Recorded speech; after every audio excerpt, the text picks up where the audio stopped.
Am I good to? All right, cool. Howdy.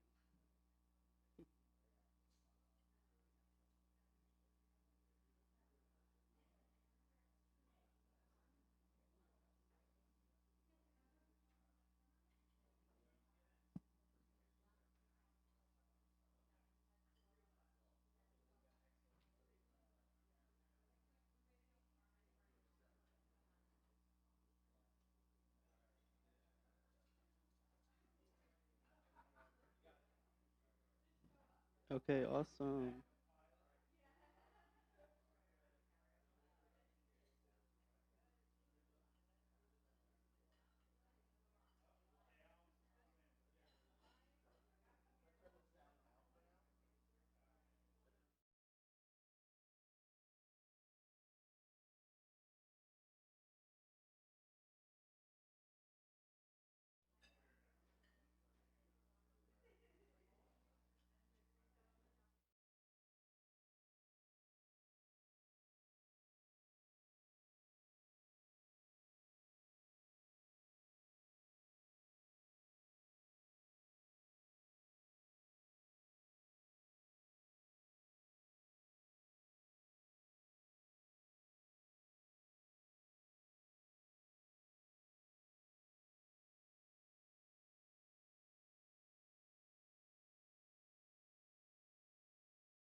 Yeah.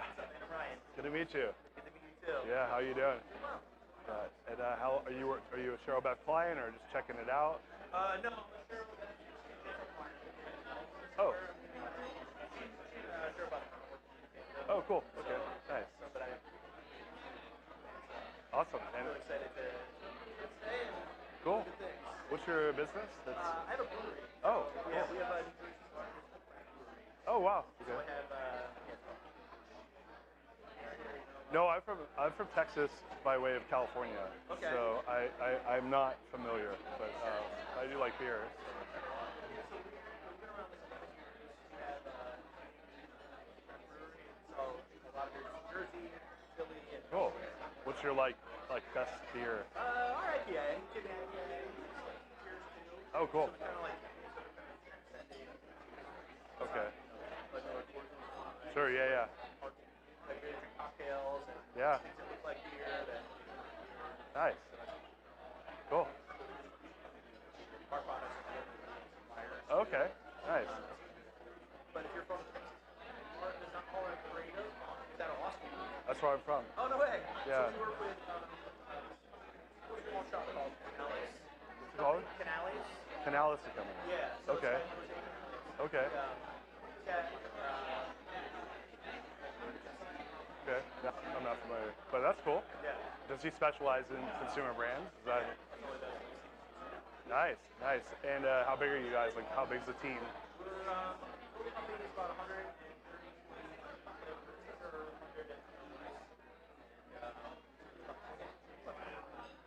Cool. This will be right down your alley. Yeah. You'll we'll see how you guys are doing. Yeah. Get to assess yourself. Yeah, we got a few of us. Nice. Yeah. This is a good presentation if you got at your size. Okay. Cool. Cool. Nice to meet you. Nice to meet you, Ryan.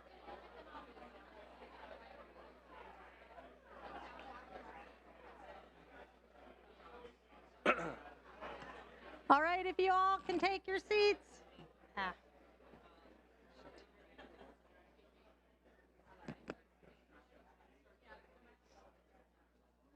Where are they? Look at them.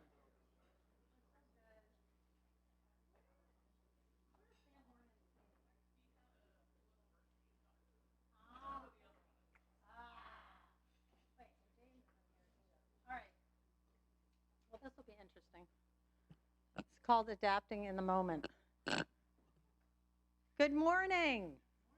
Morning. Let's try it again. Good morning. Morning. Come on, this is like the biggest crowd we have ever had. Come on, give yourselves a round of applause for coming today. I am so excited to be with you here on this lovely, glorious, not quite the end of fall Monday morning, to help you and your team start off the week on a productive and positive note. And we're going to do a little bit of adjusting, but I'm going to do something that most of the folks that know me know I don't do very well. I'm going to take a few moments to brag. Because we have accomplished a lot over the last few years. I'd like to talk about some of the plans that we have. I want to give a few shout outs and acknowledgments, and then get you to work with Darius. Sound good? Lovely. So for over 2 decades, our promise to our clients and our community is to help you and your teams to create more robust, sustainable, valuable, and profitable companies. Entrepreneurs and small companies that they create continue to be the biggest source of jobs in the U.S., and hopefully jobs that are providing them with a living wage in a wage-oriented economy, which is a critical component to increase prosperity, better health and well-being, both physical and mental, as well as a whole host of benefits to our communities and our families. That being said, being an entrepreneur and a small business person, as I've often stated, is one of the most challenging jobs that exists. Third in my mind to having a healthy relationship with a significant other for any length of time, and raising mostly well-adjusted children who don't require too much therapy after they've left the house.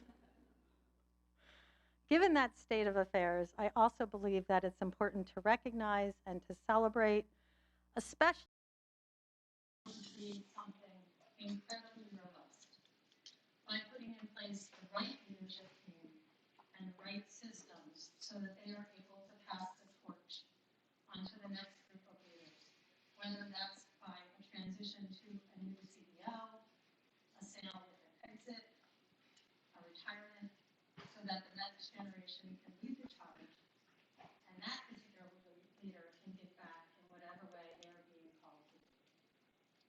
So I want to do a couple of shout outs. So Ronald Philfellin, president of Sonaro, if you could stand up for a minute. Really? I'm also going to acknowledge Ed Webster from SA Transportation, who wasn't able to be here with us this morning because he's out in Missouri, working for his new bosses there, who have both successfully transitioned their companies onto the next platform, buyer, something like that. Sonaro is Rico and FJ Transportation sold to Roadmaster. And the team from Nielsen Kellerman, can you all stand up for a minute? I know. Oh, there she is! And Alex Haynes, we made it in the neck of time. And the folks from PPR Co, can you all stand up? PPR Co? Oh yeah, you guys too, right?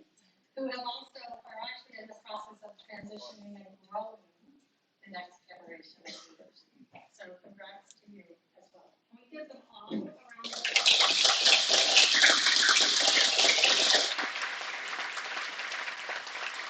It has been an honor to work with all of you over the past few years and to watch you grow your companies and grow your leadership. And I wish you all the very best in the work that you have in front of you, because I know none of you are really going to stop working or retire, maybe a little. I also want to take a moment to introduce you to our newest group of enlightened leaders, who launched our 6-month cohort-based Scaling Up Philadelphia program last month, with the financial support of the team at the Economy of Greater Philadelphia. And Yara, can you just stand up for a minute? Thank you. A program that is dedicated to making sure that there is an equitable playing field for Black and brown businesses in Greater Philadelphia by ensuring that local diverse businesses have what they need to succeed. The relationships, the knowledge, the opportunities, including the right operating systems to create a sustainable and profitable company. As well as I want to acknowledge the gracious hospitality and encouragement and support of the team at Episcopal Community Services for hosting us. I just get up for a minute. Thank you. So, with the following teams, please stand up. Alpha Transports. Did Atlantic make it? Atlantic IT, I'm just going to go through them. Atlantic IT, Denise's Delicacies, FutureNet, where's Noel? There he is. Electrosoft got COVID laid. The Greater Need, and WC3, where are you all? Back in the back. Thank you. And can you give these all a round of applause? Thanks.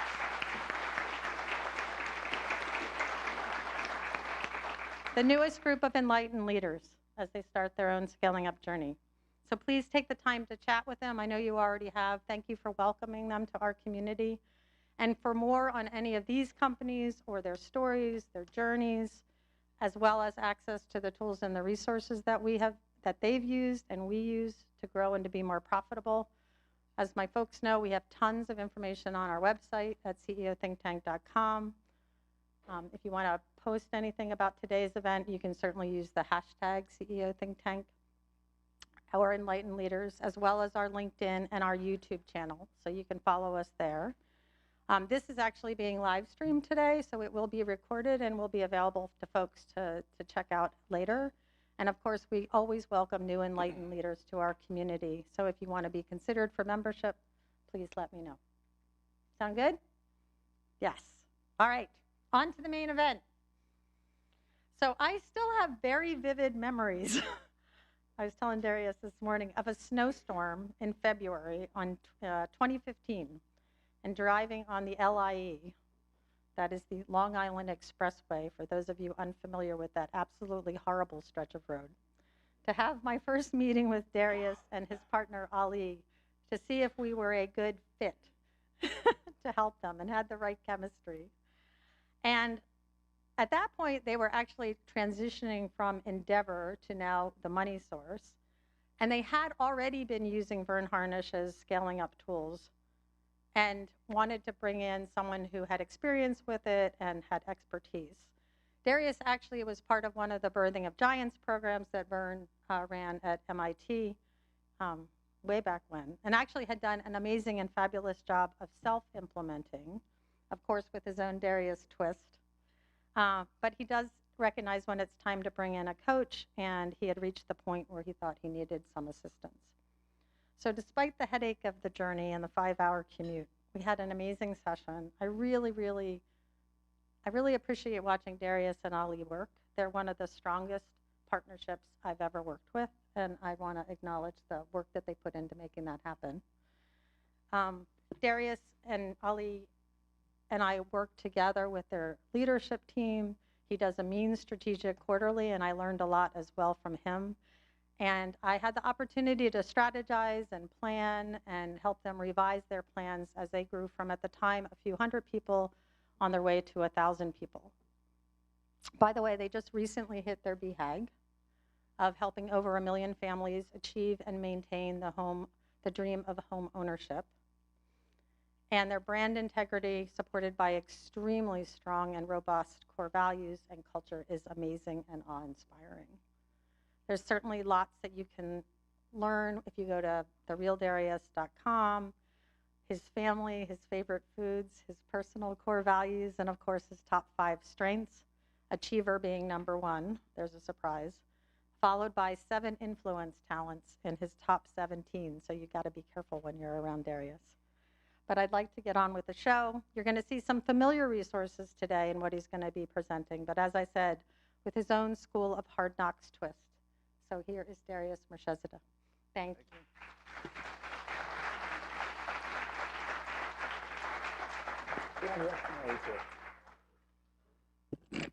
Cheryl Best's the best. All right. So first of all, today's going to be a little bit of presentation and a lot of working together. I'm going to warn you that I've only done this over Zoom due to COVID, so I realize some of this stuff may not work perfectly, and you guys are kind of guinea pigs, but we're going to get some work done together. Sound good? Awesome. Okay. I'm going to go over the agenda. So everyone stand up.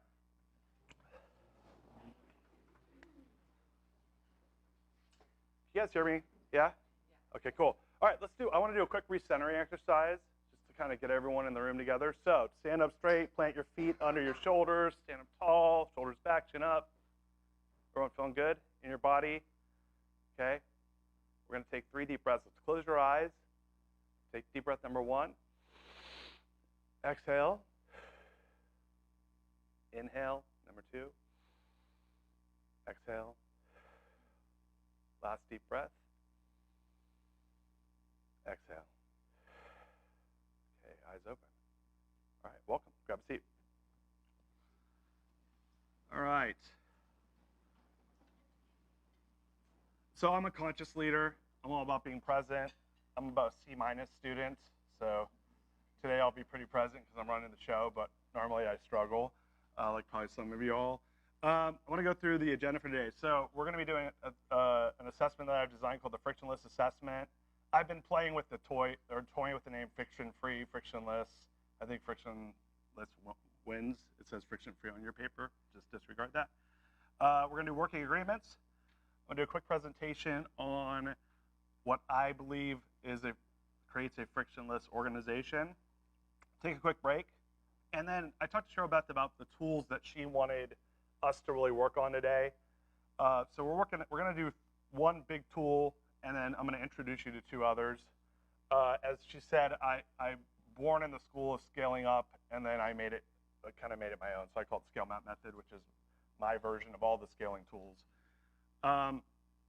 But we're going to spend a lot of time on how do you run better strategics. Maybe some of you have great strategics. I'll be the judge of that. And so we're gonna be working through some stuff, and we'll see where you guys land. Sound good? Awesome. All right. Yeah, I asked Cheryl about coming into this. I do this a lot. Whenever I go on podcasts, I go, what do you rate? What's the rating? You know, I want to make sure that if you're a G crowd, I'm G, I'm R.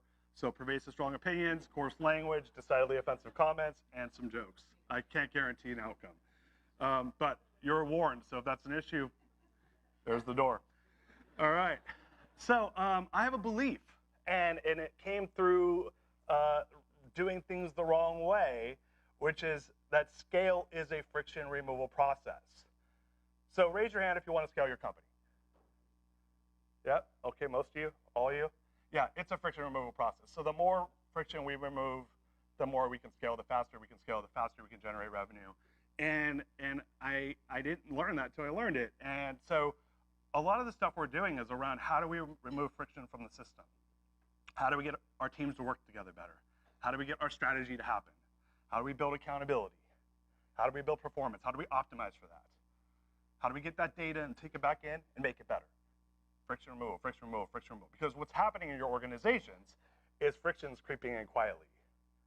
And so, you know, again, I'm toying with the name friction-free, frictionless, because the reality is you will create a friction-free environment. Maybe some of you will get there, and then it starts to fall apart, and then you got to bring it back. And I learned that we just have to be vigilant. And the only way I know how to do it is through building a system of tools that we can use consistently and make them pervasive in our organizations. So with that said, you guys get to be the guinea pigs on my new tool, the friction-free company scorecard, and we're going to do it together. Sound good? Awesome. So it's new, so I don't know how it'll go, but we'll play with it. All right, so first of all, you're going to score yourself on each question. If you're a company, you need to agree on a score.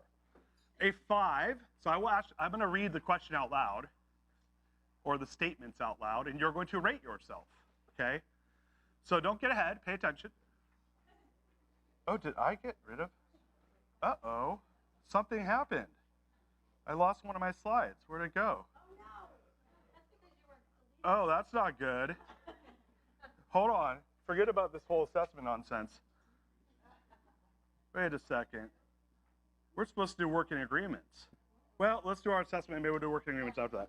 All right, like I said, this is new. All right, so, oh, there we are. I jumped right past it. Yeah, recentering your friction systems. Working agreements next. Sorry, I've been playing with my slides. All right, so you're gonna rate yourself when I make a statement. There's a bold statement and then sub-statements, and you're gonna rate yourself on all of them. 5 is that you as a company have or do all of these. A 4 is we do have most of these things that Darius is saying. A 3 is we do have some of these things, and this is like, you know, this isn't perfect, so you got to be honest with yourself. A 2 is we do not have most of these, and a 1 is we do not have any of these. Okay? Yeah, it's up on the board. 5, it's on your paper, it's on the board. I just want you to hear it from me. 5 is we do have all of these. 4, most of these. 3, some of these. 2, we do not have most of these. 1 is we do not have these. Okay, we're not doing these things. We don't have these things that Darius is going to say. All right, so you're going to score yourself, and then we're going to do an assessment. Sound good? Yeah, we're going to go quick, so don't overthink it. I'm going to move you along. So if you're in a company, go, what are we, guys? 4, 5, 4, 4? All right, 4 it is. Go. All right, ready? First question. So statement question. The executive team is a team of rock stars who have each other's backs. It would look like such. And you're going to rate yourself, do you have all these, some of these, most of these? Do not, or none. Members of the executive team know each other's strengths, values, and work styles and support one another when they need help. The leaders of the organization are being developed and built through at least 90 minutes a month of leadership development and executive education. There is a high level of trust in the leadership team where the leaders can have constructive and differing opinions. The team feels safe to disagree with each other from top to bottom and challenge each other and the CEO. All team members feel safe throughout the organization when it comes to openly speaking their minds. And last but not least, the company executive team and middle managers are low drama and do not tolerate office politics.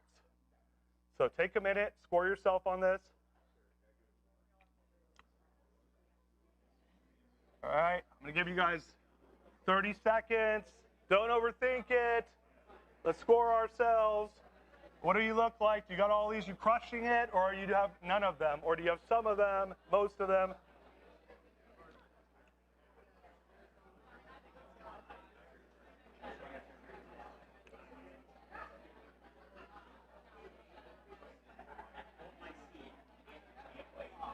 "30 seconds, 30 seconds, 30 seconds."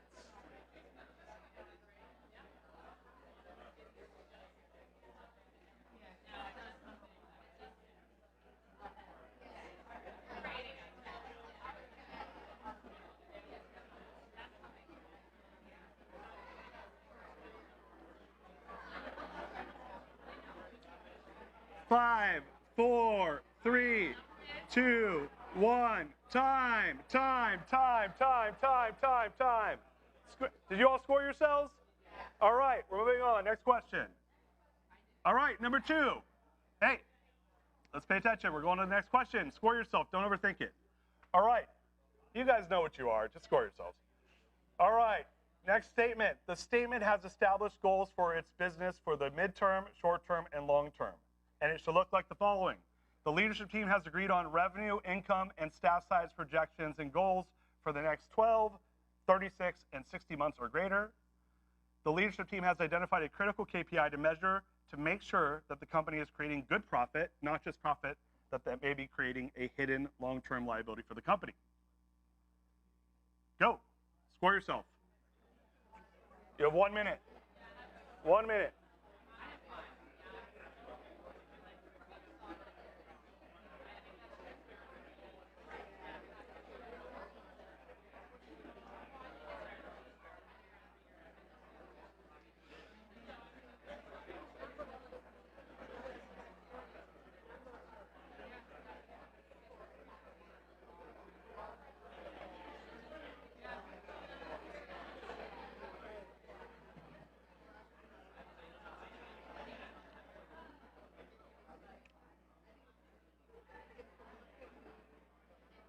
"30 seconds, 30 seconds, 30 seconds, 30 seconds."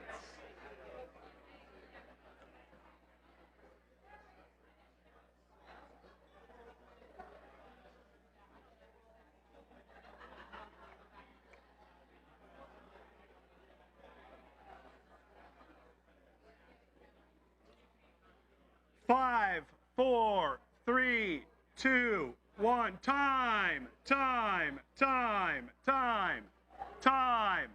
All right. Pay attention. Hello. All right. We're going on to the next one. So when I call time, that means we quiet down so I can move on, okay? We're going to be moving fast. We got a lot of work to do today. All right, going to question 3. The company needs quarterly to build specific and measurable plan and for the business for the coming quarter in order to hit its 12-month goals. What does this look like? The leadership team meets at least once every quarter to discuss the most important projects and initiatives that need to be accomplished in the coming quarter in order to hit its 12-month goals. The leadership team sets realistic but not easy projects and goals for the team to execute every quarter.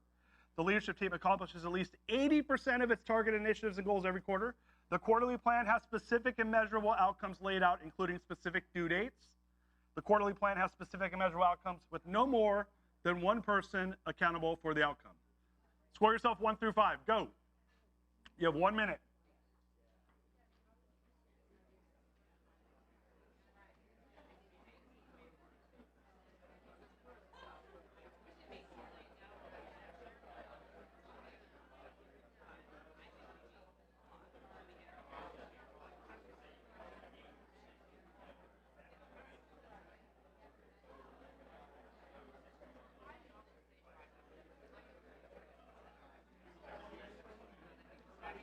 "30 seconds, 30 seconds, 30 seconds."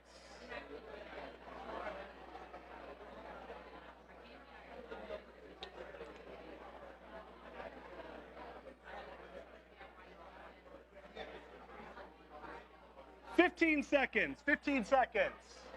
Don't overthink it. Do not overthink it. Just score yourself quickly. 5, 4, 3, 2, 1. Time. All right, there's only 10 of these. We'll move fast.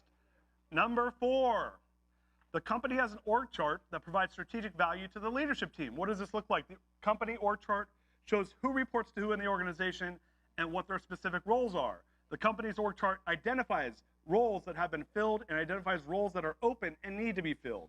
Number 3, the leadership team has identified and documented the top 1 to 2 hires it needs to make in the next 12 months. And last but not least, the leadership team has identified and documented at least 1 or 2 hires it needs to make in the next 36 months. Ready, go. Score yourself 1 through 5.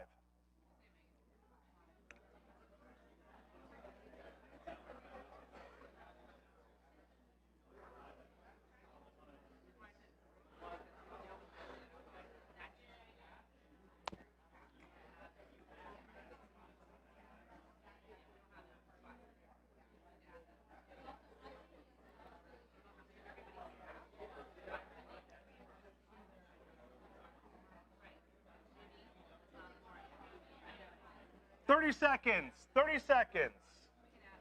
30 seconds.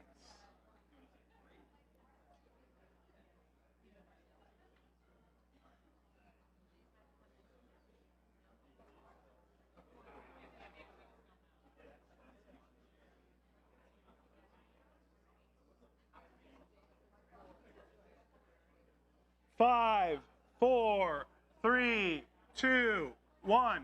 Time. All right, we're almost at the halfway mark. We are at the halfway mark. The company, number 5. Again, don't overthink it, just score yourself quickly. The company has consistent daily and weekly meetings to ensure accountability and strong execution. But what does this look like? Every team member is in a daily huddle that lasts no more than 15 minutes.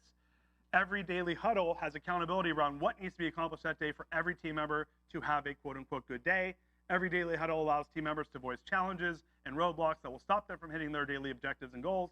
The management team meets weekly to assess progress against the quarterly plan. That's every 5 days. The management team meets weekly to address issues that are stopping the company from hitting its quarterly goals. And last but not least, the management team rates their weekly meeting a score of 8 or above consistently with regard to its effectiveness and the quality of the meeting. 1 through 5, go. You have 1 minute. Yeah, hey, be honest here. Most of your weekly meetings may or may not be awesome. This is what it needs to look like. Do your weekly meetings look like this? Do your daily huddles look like this?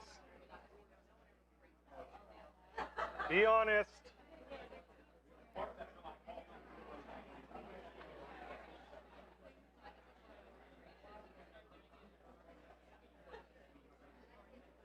Seconds. It is what it is.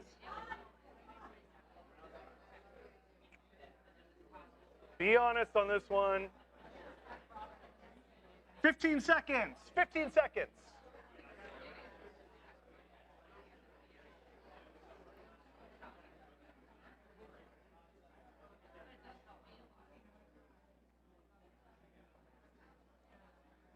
Five seconds.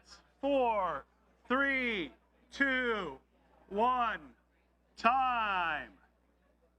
Time. All right. Attention. We're going to the next one. 5 down, 5 to go. All right, question 6, statement 6. The company has consistent daily and weekly meetings. Oh, I already did that. Did I? Wait a second. Where am I doing? That's a duplicate slide. Sorry about that. Number 7. There we go. This is a long one. Whoa. Yeah, I think I already asked that one, didn't I? Oh, my slides are messed up. Let me see your guys' paper. Oh, here I got one right here. Sorry about that. All right, see? Told you you're guinea pigs. All right, number 6. This one's an easy one. Team members meet with their manager at least once a month to assess their progress and needs. So this one's easy. Everyone in the organization meets with their direct managers one-on-one at least once every 30 days for a minimum of 30 minutes to assess their progress, performance, and needs. You have 30 seconds on this one. Go.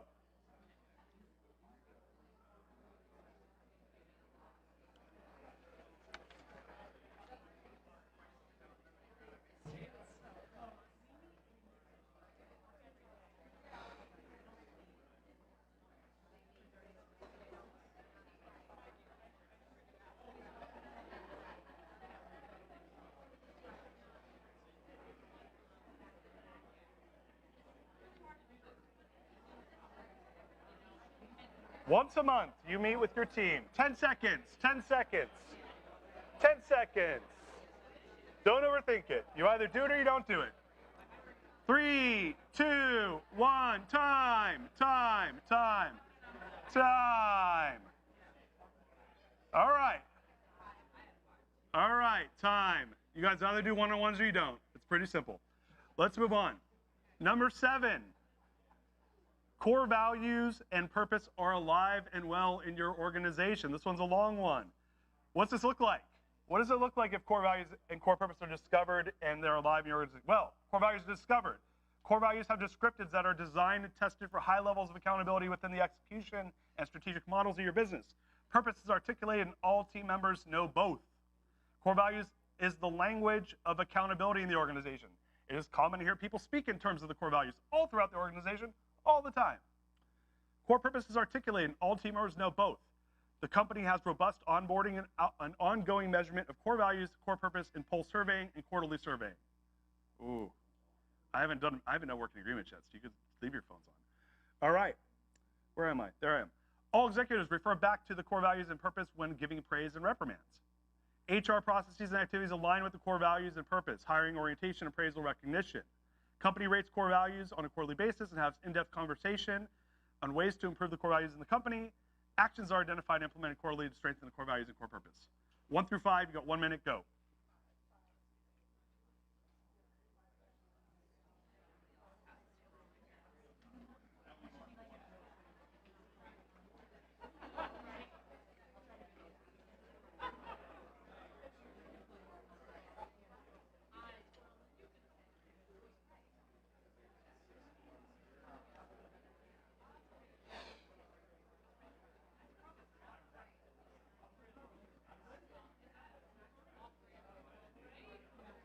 Seconds, 30 seconds.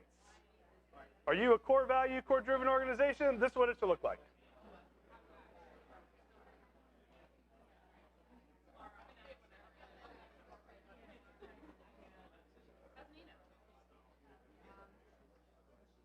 Fifteen seconds, 15 seconds.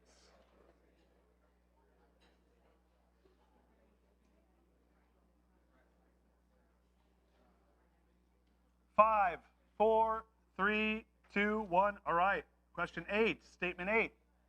The organization assesses team members and customer experience on a regular basis. Again, I'll repeat. The organization assesses team members and customer experience on a regular basis, uses this data to optimize performance. What does this look like? Company uses NPS or CSAT, customer satisfaction tool. You may have one other one, at least quarterly, if not monthly. The company surveys its team to assess engagement and proactively roots out problems that may be lurking in the company before they are obvious at least 1 time per month. Company speaks, not through email or digital surveys, those are bullshit, directly, and has a conversation to understand the customer experience at least 1 time per quarter. 1 through 5, you got 30 seconds, go.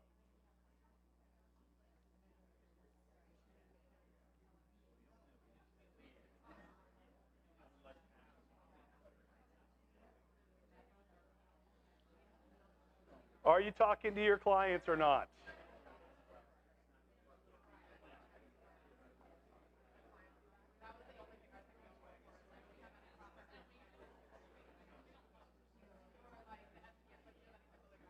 Fifteen seconds. 15 seconds.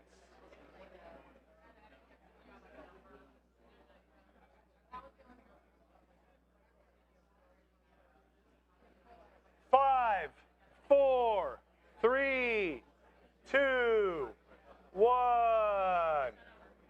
Time. All right. We're moving on. You either do all these things or you don't. Somewhere in the middle. All right. Statement 9.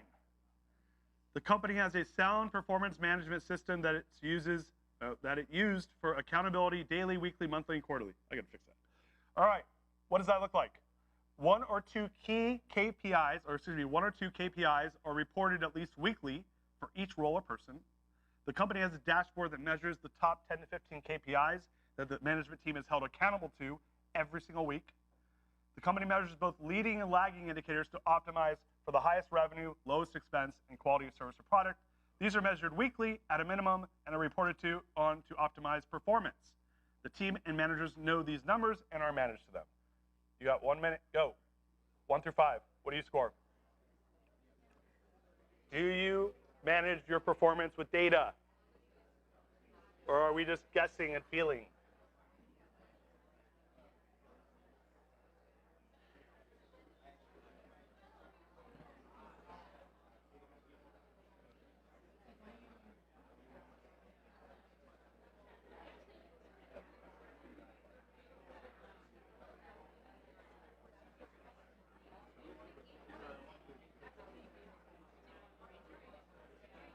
Seconds, 30 seconds.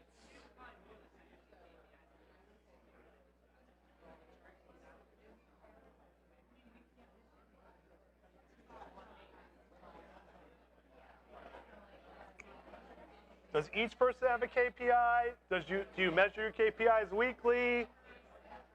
Do you have a dashboard that you're looking at with your team? Does everyone know what's going on? Are we measuring to optimize for revenue, expense, quality of service? 15 seconds. Score yourselves 1 through 5. Don't overthink it.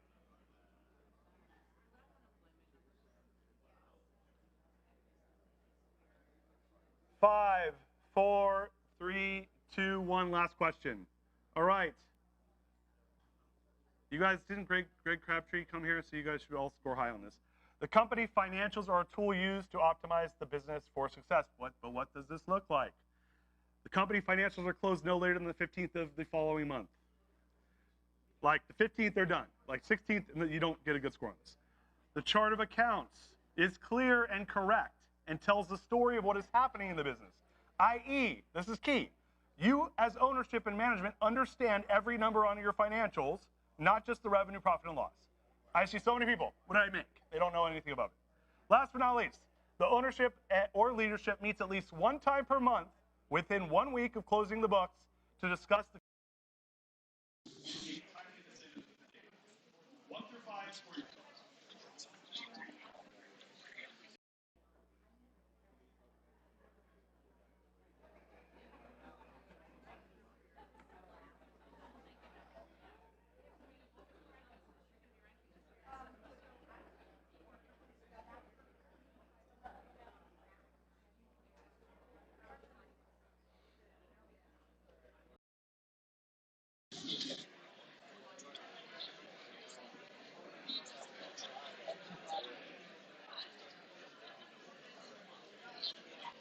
10 seconds, 10 seconds, 10 seconds.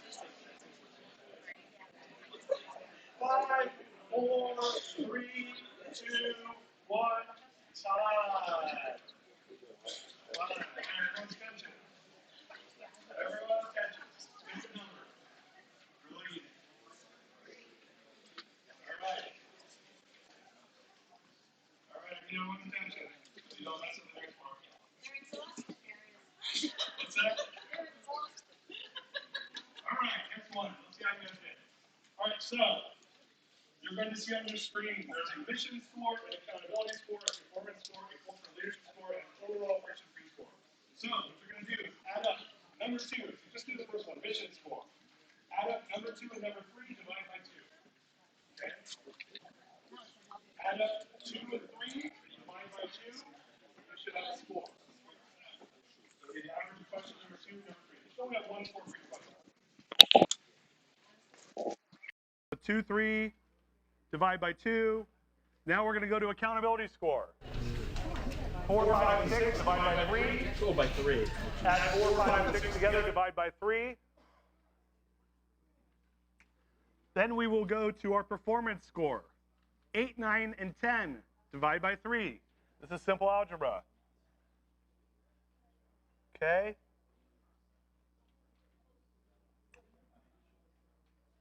Then you're going to add question 1 and question 7 together and divide by 2 and write the score at the bottom. Okay? So 2 and 3 divide by 2 for mission, 4, 5, and 6 divide by 3 for accountability, 8, 9, and 10 divide by 3 for performance, 1 and 7 divided by 2 for culture. And for the last one, add them all up. 1 through 10 divided by 10. All right? 1 plus 2 plus 3 plus 4 plus 5 plus 6 plus 7 plus 8 plus 9 plus 10 divided by 10. And that's your overall score. Ooh. That's awesome. That's a good score. You guys doing your work. All right.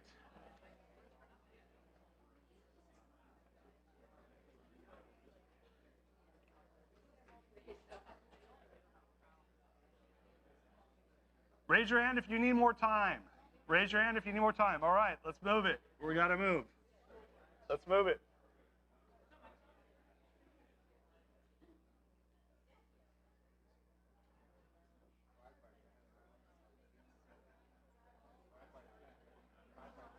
Ten questions divided by 10. Yeah. Your average of your overall score. Give me 30 more seconds. 30 more seconds, then we're going to move on.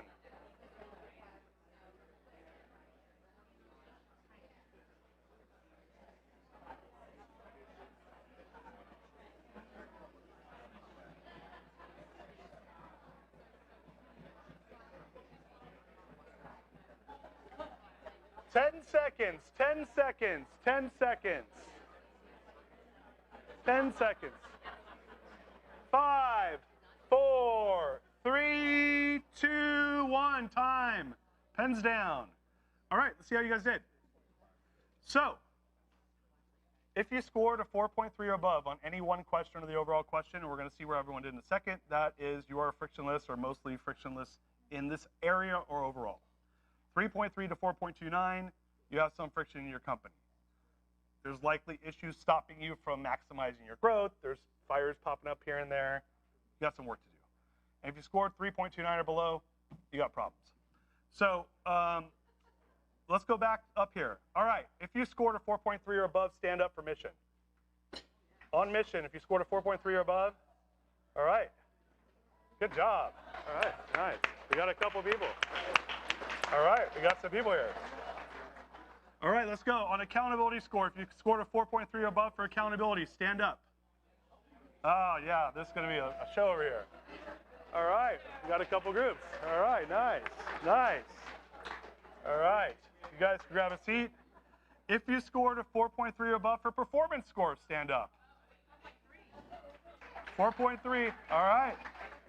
All right. Cool, grab a seat. Culture and leadership score, 4.3 or above, stand up. Oh, yeah. All right. And last but not least, overall score, 4.3 or above, stand up. All right. Grab a seat. All right. Yeah, let's go to the bar. So, you guys are thinking, I suck. No, you don't suck. Hey, look, this is common. Okay, I told Cheryl Beth, I'm like, I like doing this because it gets your attention. We all got work we got to do for the most part, except these A students are. You guys are like front of the class, like in A's. But no, we got work we got to do. Like this is not. I didn't make this stuff up. You know, this is all best practices if you want to grow your company. And if you got friction, you got headaches. So it's okay. It's always a work in progress. But at least we know where we stand, right? So let's get to work.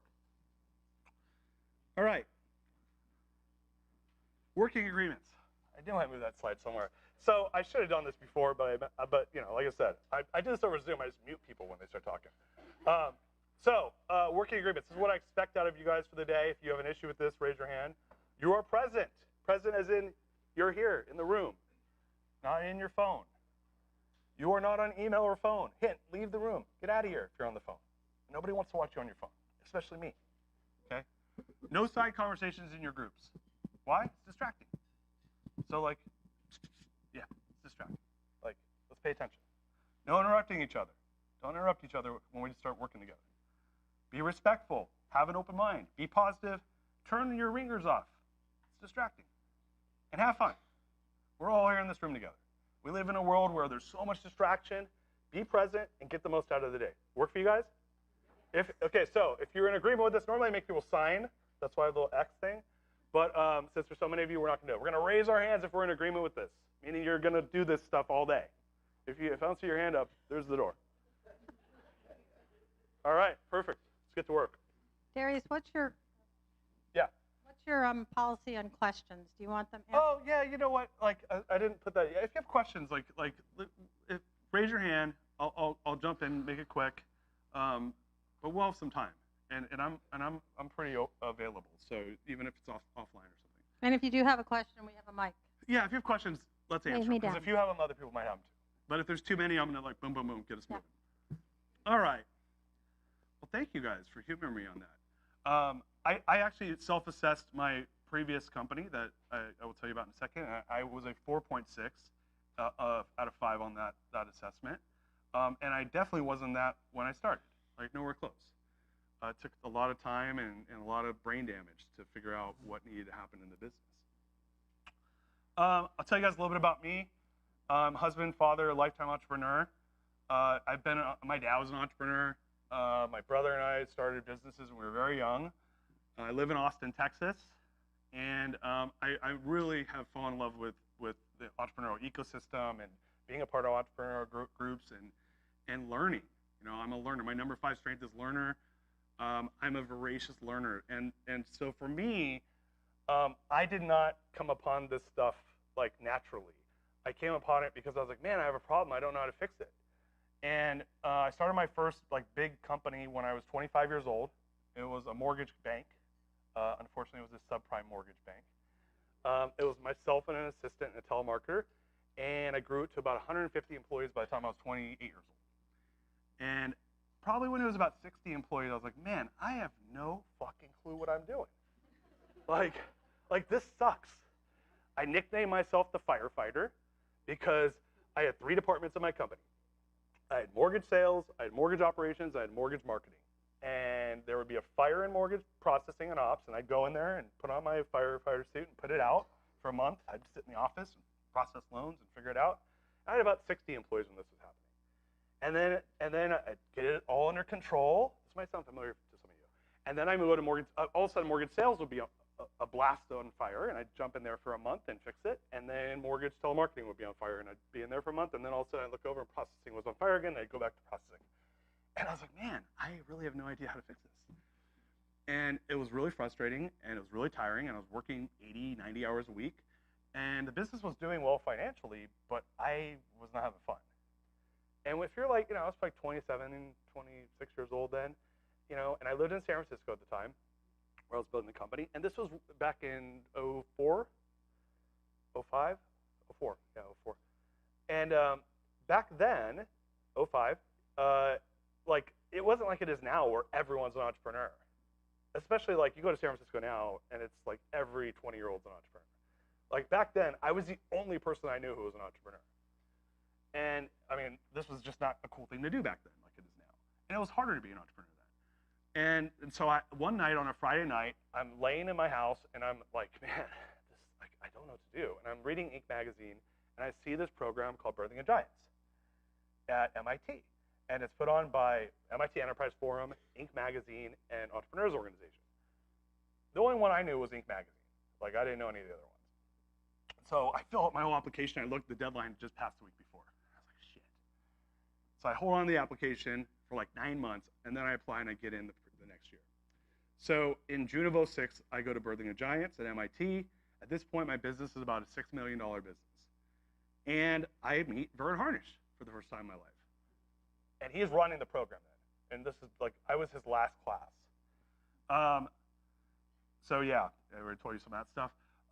But yeah, I got introduced to this thing called scale. What are these best practices on how do you scale a company?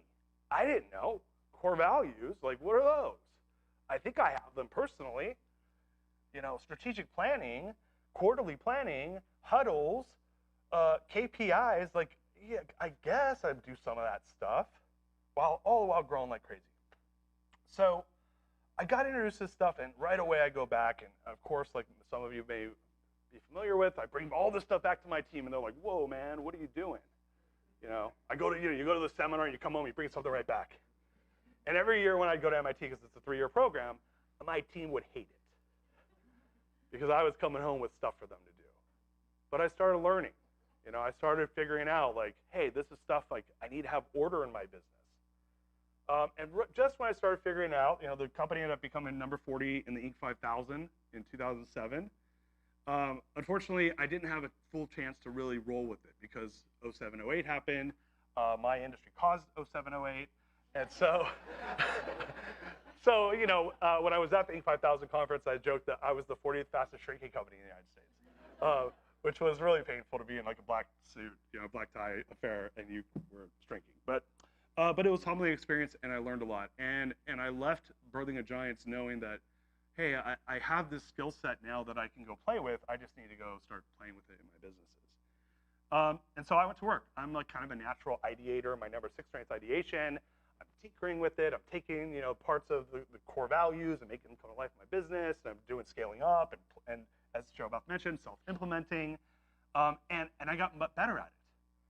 The more I did it, the more it worked. The more I got better at it, the more I realized parts of it worked and didn't work for my business. And basically what I ended up doing, unfortunately, I'll spare you the long story, but the short story was I tinkered for 5 years. And the reason I tinkered for 5 years is because my business went from a $10 million company to a $2 million company for 5 years. But it gave me a lot of time to suck and to play with my new toys. But I got better, like I said. And in 2013, I started a business within a business called Endeavor America. We had a small little lender in Long Island, New York called The Money Source. And it took off. The business grew from 30 to 313 employees in 18 months. It then subsequently grew to 1,000 employees in the next 18 months. I became CEO of the company about 18 months in, became an owner of the company, grew to a $30 billion mortgage bank. It was about $209 million revenue. This time around, though, was interesting because my first time, when I grew my previous company, like growing to that first 150 people sucked. Like it was painful. Like I said, I was the firefighter. Oh, I remember at 60, I was like, this is unbearable. It got a little better, but still wasn't that great. Next time around, 30 to 313, nothing. Piece of cake. Like it was awesome. I had like 84 ENPS in my company. I mean, we crushed it. It was seriously easy. It doesn't sound easy, but it was. Why? Because I had figured out the tools. I had learned the tools. I had learned how to implement them in my business. Now, I'm not going to lie. Going from 300 to 1,000 in 18 months was less fun. But it was one of these things where when we have these best practices in our business, and some of them were stuff that I've since developed, I realized that I could do it no problem because I was doing the best practices in the business. Collectively, all my businesses have grown about 1.2 billion in revenue, about $250 million in EBITDA. So, you know, I always, when I work with CEOs now and entrepreneurs, I'm like, look, I've seen, like, it doesn't matter what your industry is. Any one of your industries, I don't care. It's all the same. I got to get human beings to show up and do work. Unless robots, any of you guys robots? No? Okay, good. So until we have robots that just do what we tell them to do and don't cause problems, like, that's a business, is we got to get humans to show up and execute on a strategy and optimize for performance. I exited my company in 2020, and since then, you know, obviously a lot's changed in the world. You know, I will tell you this though, the biggest thing I learned, which when I grew my businesses, and that business ended up being 7 companies, and we were a holding company with a bunch of private equity that we ended up deploying it within a couple other companies. But I learned something because I use the same formula for every company. Look, you guys are busy, and the more you grow your business, like we got to get our teams to show up and do the work. And we got the work, and then we got the work for the work, right? And what we're talking about here today is the work for the work. But you show up and you start saying, hey team, I want to do this, you know, new strategic thing. They look at you and they're like, really, boss? Like, I don't want to do it. I got BAU. I got business as usual to deal with, right? And what I realized was the only way I can really scale, either scale myself out of having to be involved or scale the business such that it can grow big, is I got to make it easy for my team because they don't want something else hard to do. And I started realizing that Pareto's principle really came into play. About 20% of the stuff I needed to get done That's what I need to focus on. And the other 80%, there's a lot of noise out there. I know you guys probably hear a lot of speakers and consultants if you're in the entrepreneurial ecosystem. So did I. It's like, yeah, it'd be really cool to roll out that really complex system, but I got work to do. And if you think that, guess what your team thinks? That times 10. Yeah, boss, like, I don't care about the BHAG. I got work to do. I don't want to go and operationalize my core values. I got work to do, right? That's your team. And they're just being real, like they're busy. Until it helps them do their job better, it's just another chore. And so for me in my business, to get it to a $209 million company, it was like one product. I had 7 divisions, 7 product lines, 3 presidents in my company. How do you manage that? You got to make it easy. Why? Because I want them all doing it the same way. And it's got to be easy or else they're going to vote with their feet. What does that look like? That means they're like, peace out, we don't do it. They'll be like, yeah, boss, no problem. And then they stop doing it. So you gotta make it easy. And I like to use a lot of Darius principle. So a lot of the stuff we're gonna be doing today is really my take on scale and using Pareto's principle and what are the things that you gotta do to do well in order to make it easy. And when you make it easy for yourself and your team, that's really cool. The thing is that once they can see it helps them, it makes it easy, they'll do it more. And the more they do it, the easier it becomes. So, for me, I still my company. 2020 comes around, and I'm like, I'm done. I was over it. I was burnt. I just turned 40. Like, get me out of here. I ended up selling my company. And my wife and I were like, hey, let's go travel the world for years. And so we had a trip planned in March of 2020. We're going to schools. We're going to go get a house rent. We're going to take my kids out of school in June. We're going to travel for the summer. That was awesome. That was so fun. Yeah. What happened in March? So I got large in my house like everyone else in this room. And I didn't have my day job anymore. I was on the board of my company still, like kind of working through my exit. And I'm me, which is like a ravish creator, born out of my mind. I realized a lot. I learned a lot about myself. And as I'm sure many of you have. So I've written a book about equation, which I presented on, I believe, last year to some of you. Just how do you operate that operational device. So I dove headfirst into my equation book and launched that, and that was a bestseller, done with the COVID thing. And then a friend of mine, who actually is how I met Kevin Dom, he said, hey, I got this company that needs a super. You interested in talking to him? I'm like, no. Why would I do that? And he's like, no, I really think you could help him. And I said, I'm not doing that, man. Like, I'm good. So I have a conversation with them, and one thing leads to another, and I liked them. They reminded me of me when I was a smaller business. And I was like, you know what? I'll help these guys. But me being me, one turned into 11 in a very short period of time, and before I knew it, I had a small consulting business where I was doing high-growth coaching with companies. I noticed something really quickly, though. I noticed that as I was coaching all these people, I was like, read this book, read this book, read this book. A lot of the books you guys know. I said, but don't do it the way they say. Do it this way. And don't use that tool. Here's my tool.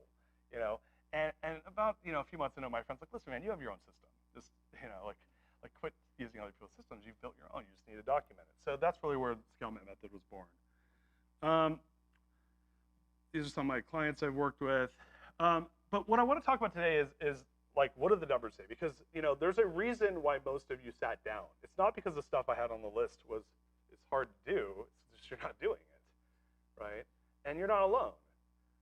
There was a time when I wasn't doing it, and I started digging into the numbers because I really want to understand like what's wrong. Like, I'm a data person. I'm like a kind of a data file. Like, you got to show me the numbers, and I don't believe anyone until you show me the numbers. And then I want to see the source the numbers came from, right? Like, this is how I roll. And so I want to show you guys some of the numbers because I really, truly believe that once we understand the numbers, then we can kind of fix it, right? Then we can get to work. But the numbers are pretty compelling. And again, I did this over Zoom before, so it doesn't show as well. So some of it we printed out for the table to see. But let's look at the numbers, because when I talk to a lot of entrepreneurs and CEOs, they're like, Darius, I want to grow a 9-figure company just like you. I want to grow my company to $10 million revenue. I want to grow my company to $100 million revenue. I'm going to create a $1 billion company. And so I was like, yeah, that's what I thought. I was just like that. When I was at 200, I'm like, I'm going to $1 billion, you know? And so I was like, I wonder what percentage of companies actually do that. So here's the numbers. About 0.03% of companies hit north of 500 million. I'll go to the next slide. This comes from NICS.com, which kind of documents all this. So Darius, I'm going to grow a $10 million company. By the way, that's what scale is. There's 139 out of 10,000 companies will do that. So a pretty small percentage, 0.13%. I'm going to grow a $1 million company. Even that number is small. It's like 7% of companies, right? So 1.39%, sorry, it's 10 million more. 5 million, 237 out of 10,000, right? It's hard to grow a business. Like the work that you're doing when you're growing a business is hard, especially as a small business, because you don't have the scaffolding and infrastructure built. It's all like you doing, you know? And people are like, oh, when I get to 100 million, it'll be easier. I'm like, no, it's not. It's like 10 times the problems, you know? You won't even get there if you don't build like the base, you know? And if you do get there, it's hard, you know? But look at it, 10 million or more. Some of you probably have $10 million. I know some of you have more than $10 million companies. Only 139 out of 10,000 of you are going to do that, you know? About 1%. Well, how many are going to grow 100 million? 0.22%. 22 out of 10,000 grow 100 million. Anybody here have a goal to build a $100 million company? No? One? Oh, there we go. We got a couple. Yeah. Yeah, you're in rare air, 0.22%. Anybody have a goal here to build a $10 million company? All right. What are your guys' goals then? Yeah? All right. Well, between? Yeah. 10 and 100? Whose goal is to build at least a $10 million company? All right. Many of you already have, right? So to get up there, though, we're in rare air. It's hard, you know? The billion's like crazy, right? You gotta like, that's hard. And so I started looking at the data. I said, okay, look, it's really hard to do it. Well, what's the chances of failure? Well, here's the data from U.S. Bureau of Labor Statistics. 2 out of 3 you're gonna go out of business in the first 10 years. You have like a 1/3 chance of making it, you know? That drops over 22 years to 80% go out of business. It's hard. Business is hard. Anybody here ever lose business before? Go out of business? I have. I mean, I shut down more businesses than you probably have opened. Like, I was talking to somebody, I can't remember, it was like a week or two ago. They said, well, what do you do, like, how do you think about, you know, like when you try a new thing in your business, what gets you excited? I'm like, I just expect it to fail. And they're like, what? I'm like, yeah, I expect everything to fail until it doesn't. I don't care either way. I'm agnostic as to what the result is. I hope it wins, but like, I expect it to not. Business is hard. And we only make it harder by not doing the right things in our business. And for good reason, we're busy. So you gotta make it easy. Let's look at the data though. This one's hard to read, but percentage of SMB owners and leaders who say the following factors are critical, major, or moderate challenges. 59%, both small and medium-sized businesses, say maintaining financial growth. 2 out of 3, maintaining financial growth. We're coming into this, anybody like the interest rate environment we're in? No? Like, I'm worried about maintaining financial growth in this environment. If it's not this, it's something else. 2 years ago it was COVID, now it's this. 2 years from now it'll be something else. Like, well, there's one thing that's consistent, is the inconsistency, you know, the volatility of the economy we're in. It only feels like it's getting more volatile, right? So, well, Darius, why do businesses fail or never grow? I think it's really simple. I think there's 3 reasons. I think it's that we don't have a good strategy or don't know our strategy. I think that's pretty consistent. A lot of people probably have that issue. I think that we lack accountability in our businesses. You know, that we don't have a culture of accountability. That when people say they're going to do something, everyone doesn't make sure it happens all the time. In every organization. If you stood up for 4.3 or above, then you probably have a culture of accountability for your accountability score. If you don't, then you have holes in your game. And performance. Are we optimizing for performance? Are we taking the data? Are we actually looking for the right data and then taking that and optimizing for a performance of accountability to make the strategy happen? I think it's really as simple as that.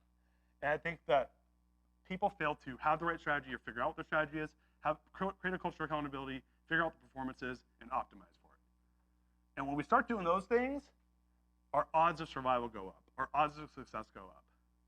But this is a discipline. And I say this to people I work with. They go, look, the greatest differentiating value proposition you have is execution. The greatest differentiating value prop you have is execution. The reason I say that is because everyone and as entrepreneurs, we get really like hot and bothered. We like want to talk more about strategy and ideation, and we want to really like, oh, let's talk about the new thing. We want to have these great conversations about all these cool products we're going to do. And I'm like, yeah, you guys can't even execute on the ones you have. Like, let's worry about the thing that's in front of us, right? But the reality is that's what's missing in a lot of our businesses are these three items. So what do the numbers say? 95% of companies' employers are unaware of or do not understand its strategy. This is from HBR. 90% of organizations fail to execute their strategy successfully. Even if you have it, you don't execute on it. So like, just a piece of paper with crap on it. That doesn't happen. 2016, it was estimated that 67% of well-formulated strategies failed due to poor execution. Good, you got the strategy part right. You can't even execute on it. You can't get it done. 2 out of 3 of you. This is what HBR says, not me. 82% of managers acknowledge they have limited to no ability to hold others accountable successfully. 4 out of 5. 91% of employees would say that effectively holding others accountable is one of their company's top leadership development needs. Yeah, your leaders can't get it done. Darius, you're so negative. That's what the numbers say, not me. 14% of employees feel their performance is managed in a way that motivates them. 86% don't. 26% get feedback less than once per year. Wow, that's really going to grow them. 21% feel their performance metrics are within their control, and 40% feel as if their managers holds them accountable for their goals they set. Why don't we have culture of accountability? That's why. 70% of employees feel their managers are not objective in how they evaluate their performance, and it comes as no surprise that 70% of employees don't feel they're living up to their potential at work. Our teams aren't getting what they need, they don't show up, they don't execute. We got a bunch of mediocrity. Why do 2 out of 3 companies go out of business? I don't know. Regular feedback, 7% get it daily, 19% a few times a week, 27% a few times a month, 28% a few times a year, 19% once a year or less. We're not giving our teams enough feedback. 67% of workers say excessive meetings keep them from getting their work done. And why? Because 55% believe that they have insufficient time. We have meetings for the sake of meetings. I like this Dilbert one. This is around performance. You need a dashboard application to track your key metrics. That way, you'll have more data to ignore when you make your decisions based on company politics. Will that data be accurate? Okay, let's pretend that matters. And look, this is a caricature, right? But the reality is, we've all dealt with this at one time or another. We've all had leaders like this creep their way into our organizations. Hopefully some of you don't let them stay. But this is what it feels like when Darius says, do you have a performance management system? It's like this big mathematical maze. It's hard. There's this word in Japanese that I fell in love with, which is shibui. Has anyone ever heard of this before? Patrick Gill, don't raise your hand because you know this. It means that there's complexity and simplicity. There's complexity and simplicity. How can we make this simple so it happens? There's complexity in that. Look, I was just like every single person in this room. I got introduced to these tools. Had you done this assessment with me 15 years ago, I would have been a 0 or a 1 on everything. But I got curious, and I got aggressive about fixing it. And I learned scaling up, and I learned EOS, and I learned all the other stuff, and then I started playing with it, and I figured out that there's got to be an easier way. So this goes back to what I was talking about before. For me, I think that there's some amazing systems out there, but I got to make it easy, or else my team won't do it. And if they don't do it, it doesn't happen. If it doesn't happen, I can't build on it. And if I can't build on it, then I'm frustrated. And so when I started working with my clients, like I said, they said, Darius, you got your own system. And so I really kind of simplified everything. And so we're going to be playing with some of the elements of scale map today. What time is it? How long have we been sitting here for? An hour? All right, we're going to keep going, and then I'll give you guys a break in a little bit. 9:40. All right, we'll get there right when I get through this part. I want to get to a couple questions before we. Yeah, let's do it. So, look, like I looked at all the things I'd learned and realized that I kind of changed everything and made it my own. So, scale map really comes in 3 parts. There's mission, accountability, and performance, which you guys have already been introduced to. We're going to be working on one part of mission today, We're going to be working one part of accountability today, and we're going to be working on one part of performance. What I am going to do is take you through it really quickly just so you understand the context around what each piece is. I believe that our team needs to know where they're going. RISE targets are how we get there. That's part of our system. It's a very simplified strategic map, essentially, of where are we going in our 10, 3, and 1 year. We are going to be working today on our WI assessment and 4x4 growth map. And what that is that's my method on how do you build a strategic plan. I think that most companies suck at building strategic plans and are not good at holding their teams accountable to it, and then they get mediocre results. So I'm going to teach you guys how to do this today. While we spend some time, you guys might think, I have a badass strategic plan. It'll be great. I'll get to poke holes in it. So I can promise you that. So we're going to be spending some time on that today. On accountability, I'm not going to go into the meetings. I have 3 parts to it. Rule 1 org charts we're going to be working on. I'm just going to give you an overview of the tools so you can take it back to your organization. For those of you that have done scaling up, you guys have the functional accountability chart. This is my version of that that I think does a little bit different. We're not going to talk about the meetings. This is all scale map stuff. But we will be doing Rule 1 org chart. We'll spend some time on that. And then I'm going to introduce you guys to a tool that I call a 5-question pulse survey. Again, I want things to be easy so they happen. So how do we measure for performance? We have a couple ways we do it. One's 5-question pulse survey. I'll teach you guys that tool, give you guys the methodology around it. And then, but in my system, we have a 3x3 KPI list, which is how do you build KPIs, because I think most people struggle with how do you build KPIs.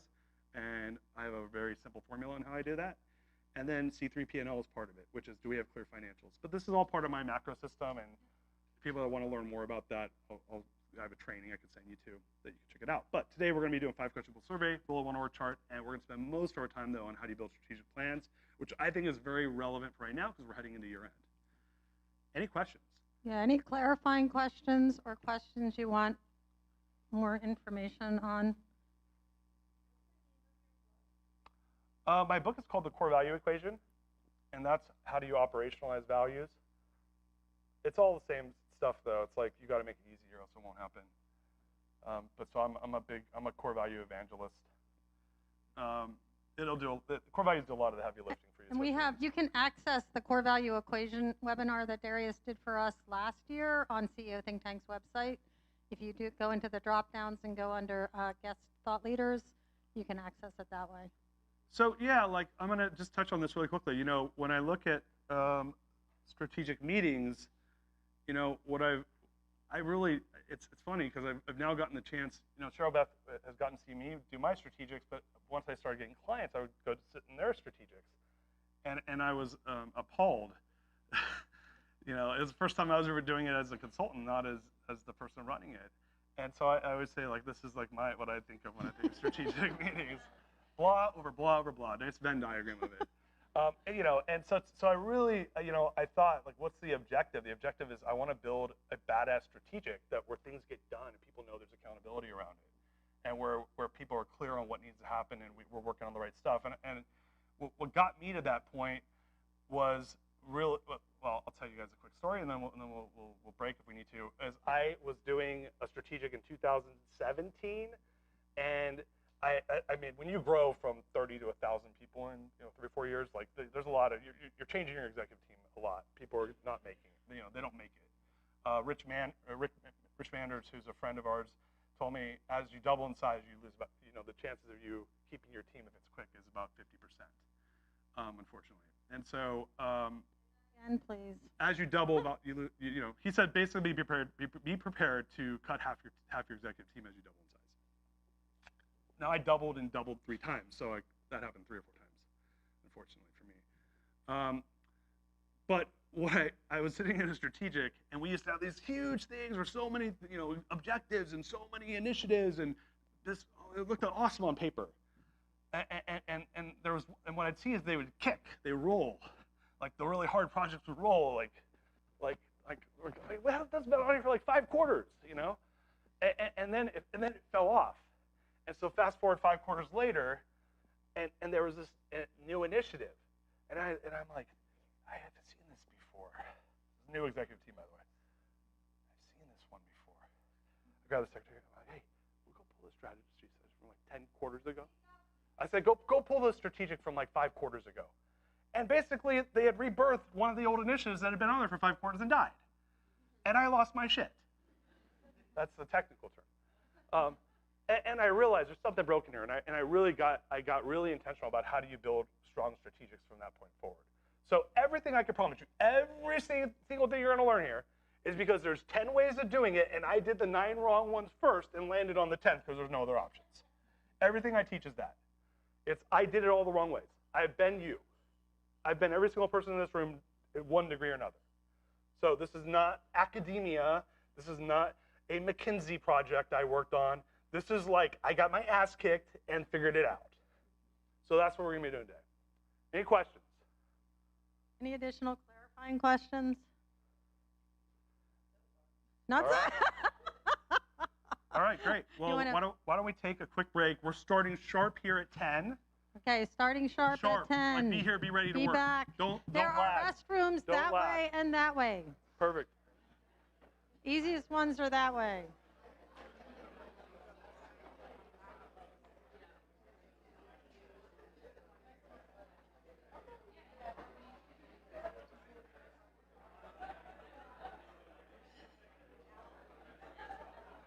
Here's a guest, Mirshahzadeh, at a 25-year-old executive search firm. Okay. I'm close to 01 on your thing. After 25 years, do you have any hope? How big is the firm? Like, we're 18 people. Yeah, I don't think it matters. 0-1, you mean as far as like scoring? Well, some of the stuff is probably like it depends on how long have you been this size for? Well, for quite a while. I mean, I've been between 15 and 25 people for the past 10 years or so, between 5 and 8 million revenue. Yeah, I mean like if it's a business like fairly like growing slowly or like flat. It's, it's grown slowly, I would say. Yeah, I mean like when you grow slow, it helps. Like it makes the pain less pain because it's kind of like people just know like where everything is. Yeah, I mean it just depends on what your goals are, right? If you're like, hey man, I really want to like pull myself out of this and make sure there's no problems, and a lot of the stuff is best practices. Yeah. You know, but at your size, like are you really involved? Yeah, I was gonna say. Too involved. Yeah, so my guess is you're filling the gaps by you're plugging all the holes just by having to be involved. And so like if you want to eliminate that, you got to do this stuff. So like normally when people are small and they're like, well, I've not really experienced a ton of pain. It's because they're the ones fixing it, or they're like, you're a presence. So your presence just kind of like it's like osmosis. Like it comes in through you, it comes out through you. But like it requires you. Like if I said, hey, like just take 3 months off of your business right now, like don't check in, would the business be better or would it fall apart? It might hang together, but Yeah. they need me still. Yeah. So this is all about how do you operationalize like the company so it doesn't require a you. Yeah. But right now it's you. Yeah. Yeah, Way that's too my much guess. for sure. Yeah. So no, mine's like no. I think that like I think this is just around disciplines. Yeah. Like, can we build the disciplines for business so that you can say, hey, I don't want to be as involved. But like a lot of these systems are very cumbersome, which intimidates people. And so my perspective is like, no, this is about making it approachable and easy so that you can do it easily and then your team will do it easily. Yeah, I mean, I'd love for them to feel like it's easy. That they would do it. And I They'll think do it. They look at it and think, well, I think it would be easier. Yeah. It was more clear. Yeah. And there's a kind of an order in which I teach to do it. There's a prioritization. It's like I'm going to show you a couple pieces today, and they all kind of build on each other. You know? But yeah, no, I don't have. I'm like, look, this is just. I don't know how to run a business any other way. If you were a 2-person shop, I'd be like, you don't need this. Like I'm running a small consulting practice. I don't do a lot of my stuff now because my team's like, I'm the product. You know, it's like there's like the team's just supporting me. If I want to have 10 consultants and a team behind them, I wouldn't know how to run a business. Like, I would because I don't want to be involved. Sorry, I need to say that. I don't want to be involved in anything.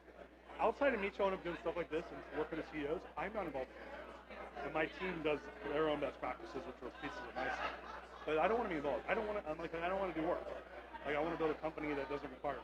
Yeah. So this is all part of that. I would love that, but I just feel like that ship is. No, not at all. Not at all. Because like if you do it well, you have an asset.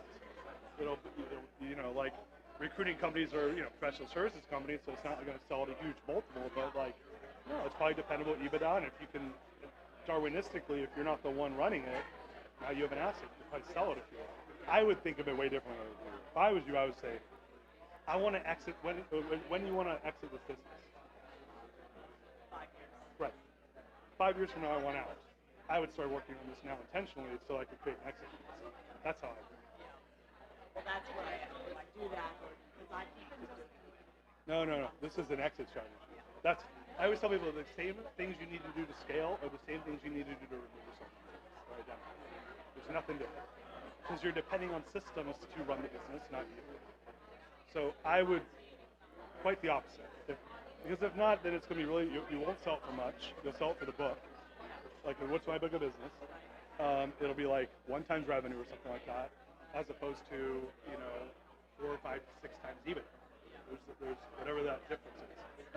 Or you're like, I'm just going to shut it down.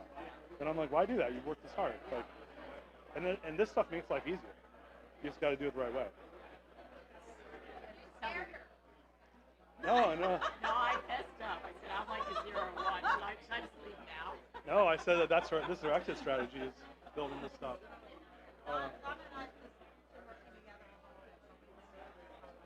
Cool. Well, I have the opposite opinion. Is that this is I would view this as an exit strategy personally. Well, it's from here to there. How do I figure that out? It's hard to. So I think that's where you need a professional help to work there. Because I mean, if I always tell people, I'm like, I mean, I'm gonna say this, but I don't fully mean. I'd murder someone to have me teach me when I was like you. I'd be like, who can I murder that Darius and Dan? I understand that. Because like, and that's just like, but forget about me. That any coach that knows this stuff, I would murder me to go make that happen because it's like what it took to figure this out was super cool. I meant to everything I say. I mean, I'm like I learned this by doing it all wrong, and then finally I was like, there's nothing else to do. I'm going to try this other thing, and it's oh shit ton of work. I hired coaches and read books and went to seminars. I'm a learner. I went out and learned, and then I didn't like that system, and I tried a different system, and I merged the two together. So it's a lot of work. But it doesn't need to be perfect. It just needs to be easy.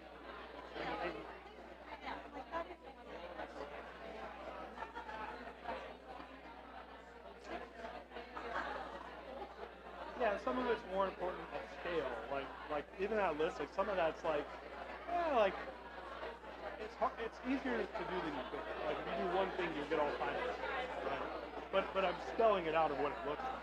Say, look, like, and at 100 people, maybe 5% more is not important. But there's complexity and simplicity. Right? You got to make it simple.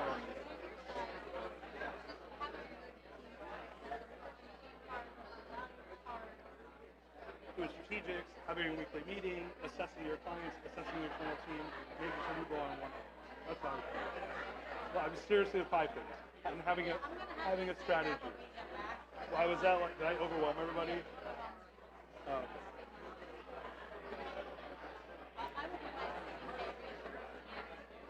Yeah, that's fine. Cool. You got a second? Actually, how do you think it's going so far? Good. Yeah, that was the only tweak was people, we always call that's the throw up list, right? The what? The throw up list. Like. Oh yeah. Well, I just wanted them. I just like to back. get their attention. Yeah. No, I thought it was good. I think your vulnerability is really helpful. So. Yeah. How's my performance overall? Just make sure you're speaking at a human tone. I mean, this is pot kettle because I have a tendency to drop my tone. Oh, is it because of the mics? Yeah. Oh.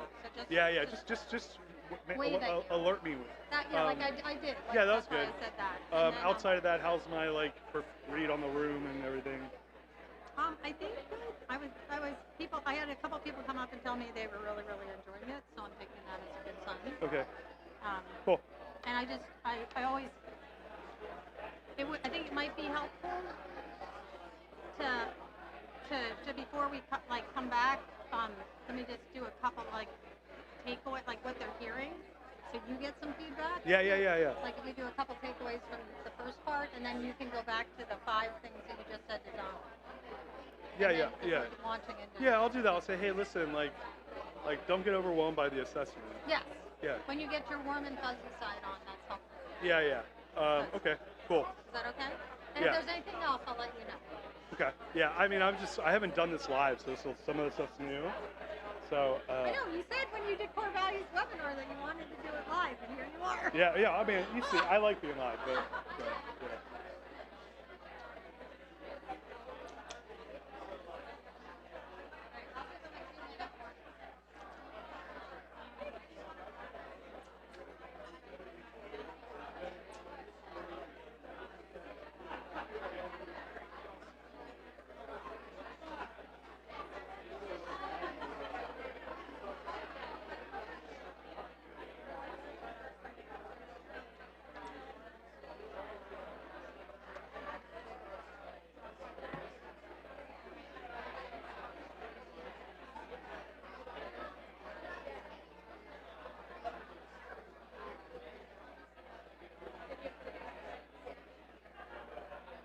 It's really interesting what you're saying about how, going through this as a journey of, doing these different different operating systems, and then, learning from your mistakes and all. It's, really fascinating. Are you guys doing scaling up? Yeah, we're scaling up. And, I actually laughed when you said, I come to, something like this, and you come back to the team with, all these ideas, and everybody, scoff at you. I feel like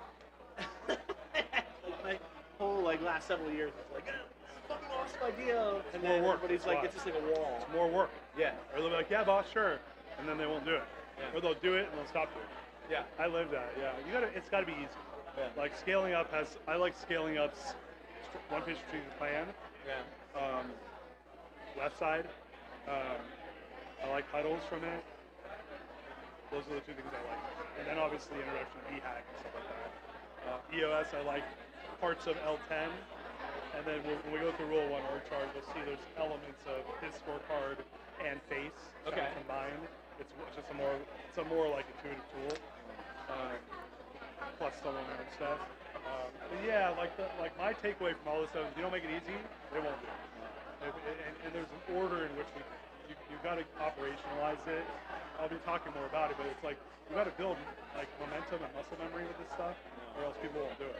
Yeah. Or they'll do it and they'll stop doing it. And you can't scale until it gets institutionalized. Yeah. So what ends up happening, what you're talking about, people come back, they're like, I got this speaker, now. Let's try this new thing. We haven't even fully baked the thing you already rolled out last time. And it's because that thing was not designed for very well. Most of these are not designed that way. I think it's design issue. Even core values, I mean, most people don't know how to, my book, I don't know if you've read or heard my book, but it's all about how do you operational values, and it's about design. All this is design. My scale's around design. How do I design it for my organization? And I just got really intentional about making it easy. And you got to make it really easy, and it's got to be there's no fat, there's no complexity, the team understands it, it's really intuitive, one thing leads to the next, and as you do that, because you're not going to roll off the 9 things I just showed, you're rolling out one of them. When I'm coaching people, I'm like, don't even touch any of those. Don't touch any of those until you get that perfect, and then we'll do the next. And it all centers around your strategic. A really well-built strategic plan is super important because that's kind of the heart of the business. And then you can start building on top. Did you bring any books here to sell? No, I didn't. I'm I'm gonna lie. We can fight on that. Okay. It's it's wherever book. What's it called? Well, this is not a book. That's the core value book. The core value equation is my book. Okay. This is my operating system. So I was deciding this week. I was I think I gotta write this book. Nice time, guys. Yeah, that's really cool. I've just been teaching it. Yeah. I feel like, yeah, for us core values, we have those down pat. Like, we live solid with those, and live them, breathe them. How many of you guys have? 7. A little too many. We've tried to, like, hack some of them out of there. I bet you could combine them, 1 or 2 of them. Okay. But yeah, I would suggest, are they like themes or are they like design? What are they? It's like be a pro, have fun, work safe, work smart. So it's like that kind of stuff, and so we'll like articulate all of it. Yeah. I don't know. We've always, that was like an easy one for me. My argument is you have too many of them. I would agree. Because people won't remember it. Yeah. Especially if they have like multiple words on each one, like your headers like that. Brain can remember about 9 to 11. So whenever I've done this with people, like when I look at their 7, like, those 2 are similar. Like that's part of that, depending on what they are. But it's always, I'm pretty critical of people's values because I want, as you go from 100, let's say like, if you added a 0 to your head count, 1,000 people, would they be able to know it? Yeah. And usually the answer is no, because they're not designed to remember. There's too many of them, right? And then it's like, well, the goal here is to get people to do them all and to be able to manage to them, right, at scale. Yeah. So that's, my critique is always around there being too many. Okay. Like Vern and I debated this, right? And he's like, no, Darius, it's like being in a fraternity. You gotta like, it's like knowing your fraternity songs. And I'm like, dude, tell that to my line level employee doesn't give a fuck. You know, like they're not gonna learn it. You know, and if they don't learn it, it's not a lot. So I'm always critical of that. But it's the same principle as this, which is, if it's easy, they'll do it. If it's not easy, it's work for you. Yeah. And I'm like, I don't want more work. I want no work. I want to just build a huge badass company and like sell it, keep it. Yeah. I don't want to show up and have to do more work. And so your consultancy is really circled around like value stuff or more operating system stuff? Both. Both? Yeah, both. Yeah, I don't. Everyone says what you say when I'm talking about values. They're like, oh, we got great values. So like, what I realize is no one buys values. It's hard to sell values. They'll buy this stuff, and then I'll do core values. Now, bigger companies will pay for it. So I do both. Okay. Are you working with other clients or anything? Yeah, I do. Do you have like a card I could take or something? You know, I don't, but at the end of the presentation is my email, or I can exchange information. Okay. Yeah, I'm happy to do that. All right, I'm enjoying this so far. I mean, this is really neat. Yeah, awesome, man. I'm glad you're enjoying it. Yeah. I'm trying to make you guys enjoy it. Yeah. Yeah, that's cool. Awesome. Well, thank you. Yeah, my Appreciate pleasure. it. All right. Yeah, we'll talk soon.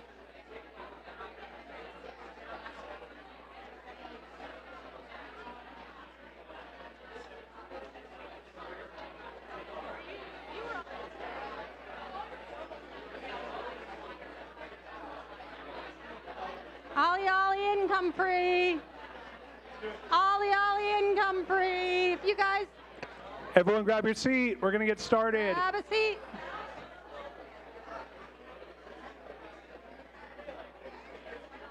If we can get started. We're starting.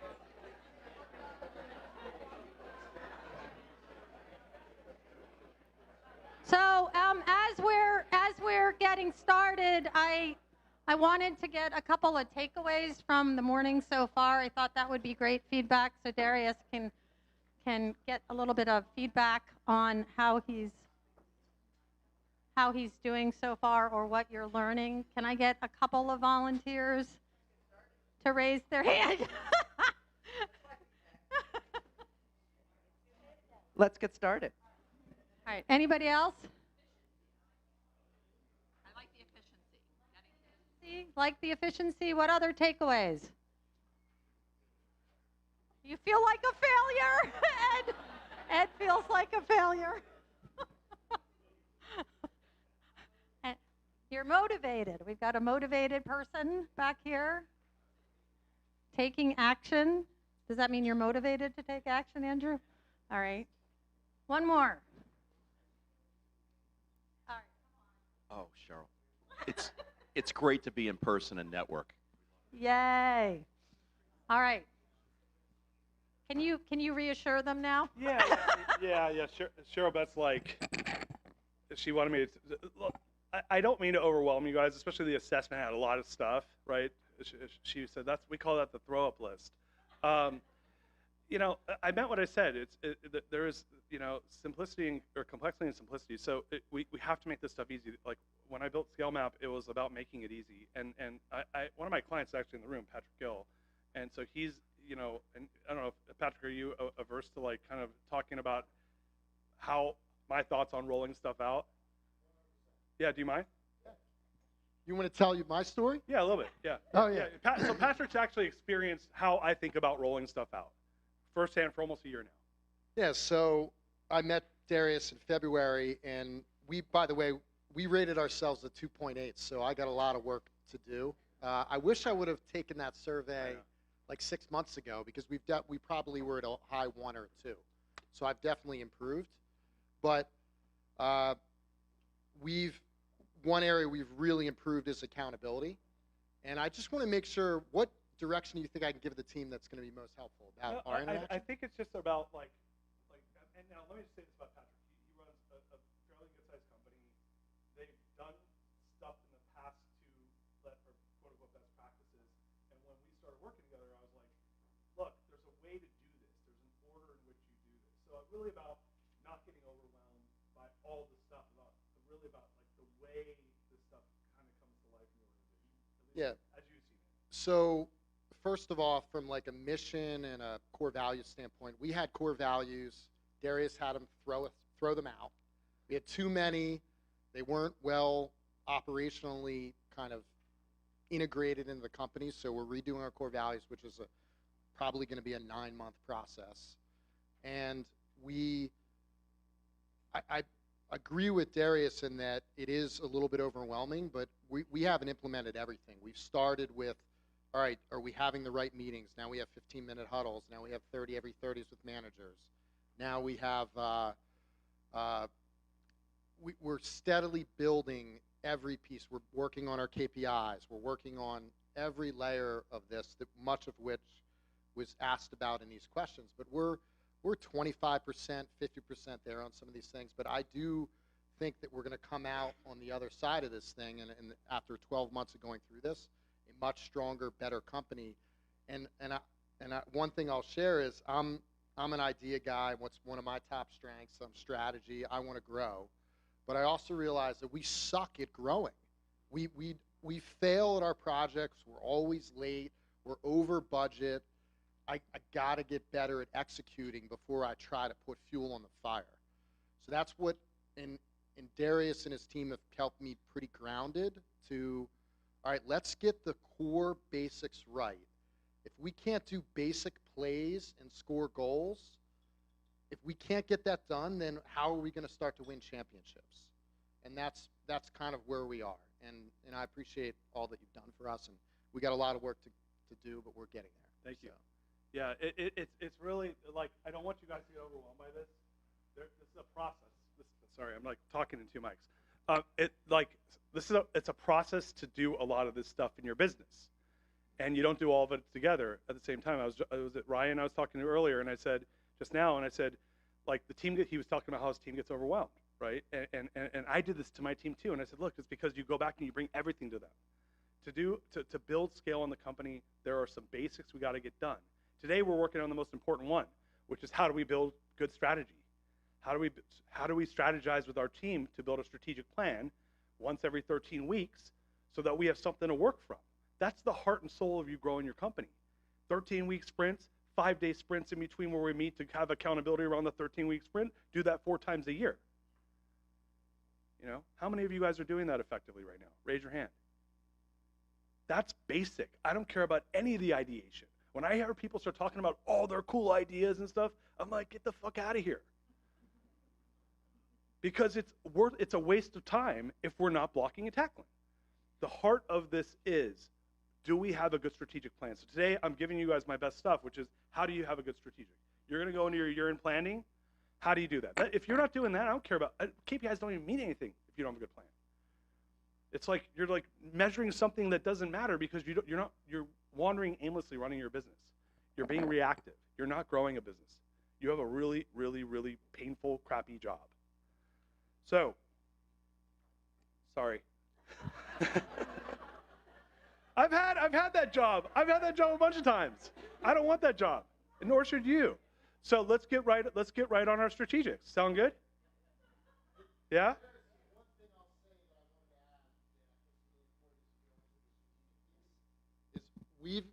We're 25 years old this month. We've never done a strategic planning meeting in 25 years. And now I've done 3 of them, and we'll do our 4th in the first quarter. And I think it's going to take time, but fundamentally that's going to change the trajectory and the momentum of our business.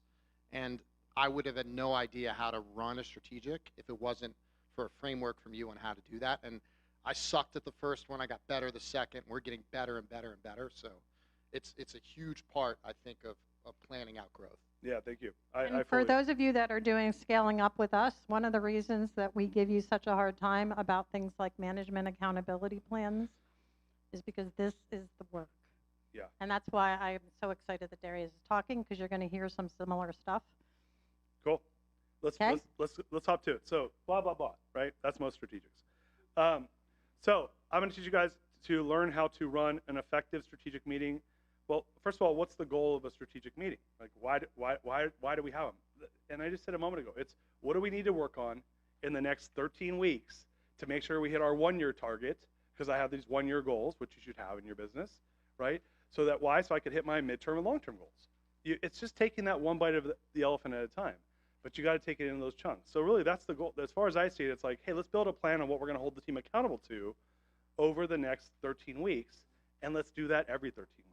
Okay, so I'm going to give you some best practices. Whoa, I turned off my ringer. Hey, I mean, I did that intentionally.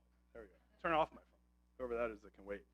All right, so I do strategics a little bit different. And again, there's complexity and simplicity. I'm about making it simple. You could dress it up around the stuff I teach, but really I'm going to teach you the heart of it is how do I get the plan? How do I extract that right plan out of my team and myself, right?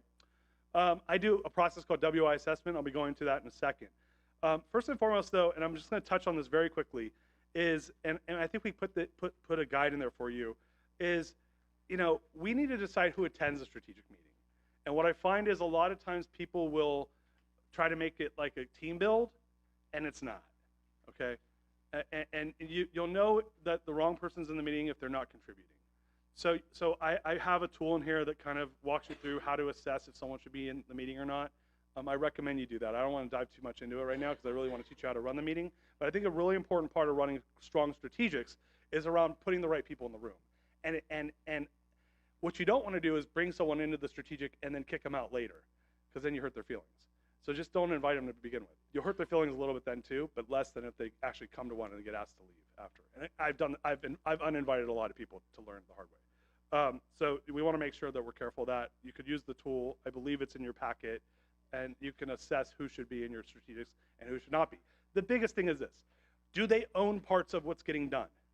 Are they going to own the accountability? Strategics are not about like ideating about the future the way some people do that. That's a different thing.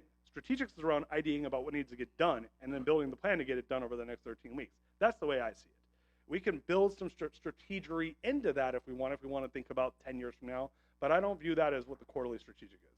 The quarterly strategic is about planning the next 13 weeks out so we can hold people accountable to it, to go get it done, to build those bricks in the business and the scaffolding so that we can not have a crappy job, right? All right, so I hate SWOT. Maybe I should change the slide to say that. I hate SWOT. I think SWOT is useless. At least two parts of it are, the S and the T. Why? Because like, how's that helping me? Just if I know what I'm good at, I know what I'm good at. It's just like this massage session with my team where we talk about how great we are about something. That doesn't help me figure out what's broken. So I do W, I do O, and I do I. Weaknesses, opportunities, and then last but not least, importance. I want to prioritize. And what I find is people tend to kind of jockey for what they want, not necessarily what's right for the organization. So the process I'm going to teach today, and what we're going to be doing, you'll see some W's and O's and I's all over the place. We're actually going to go. We're going to play. I'm not going to talk about playing poker. We're going to play a hand of cards. We're actually going to do a little bit. We're going to build a project plan today. So how do we do this in the groups thing? How do you want to do this? So the companies are going to be, companies that brought their teams are going to be working with their teams, and you can pick If they're smaller teams, you can pick one of the chart pads over here. If they're bigger teams, we've got a little bit of spread out room over on this other side. And then there's also, we have smaller yellow stickies, so if there's maybe only 2 of you or 1 of you, we can give you a couple of small Post-its and you can work at your table. Yeah, great. Okay, so what But we're there are looking 20 of these. So really what we're doing is a brain dump onto these stickies. What are our weaknesses? Just call them out. What's stopping us from hitting our goals? And in a formal, so we're going to play, but informally what we would have done is I would have figured out with you your 1 year, 3 year, and 10-year goals. And then we'd say, hey, what's not happening right now that needs to happen in the next 13 weeks so we hit our 1 year goals? And what's the weaknesses? What weaknesses are stopping us from doing that? So we're going to start, we're going to do weaknesses, then we're going to do opportunities, and then I'm going to show you how to build themes from them, because those things by themselves don't create the projects. They show us what areas of the business we need to focus on, okay? And then we're gonna actually build a project plan. Sound good? All right, so you guys need to grab your markers. We need 1 team captain per group. If you're a solo, you can do it by yourself. Small teams over here, big teams over there, and then wait for my instructions. All right?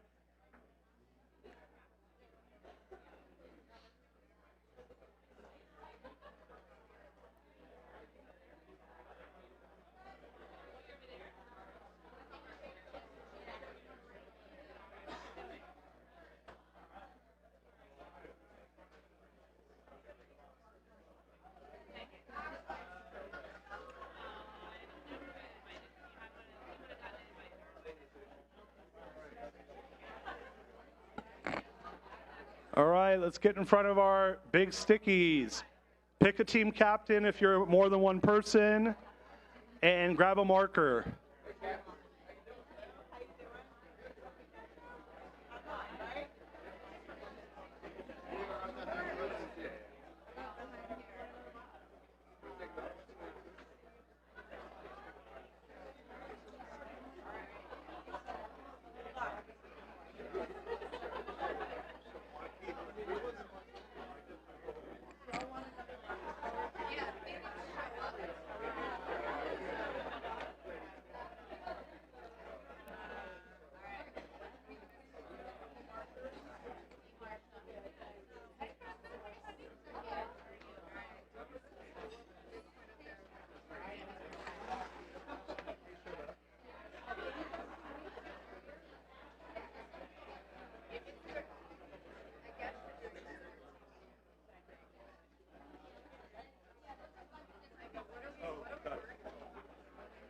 All right, some of you guys are sitting at the tables. You can use the worksheets in front of you as well. So you could use the boards or use the worksheets.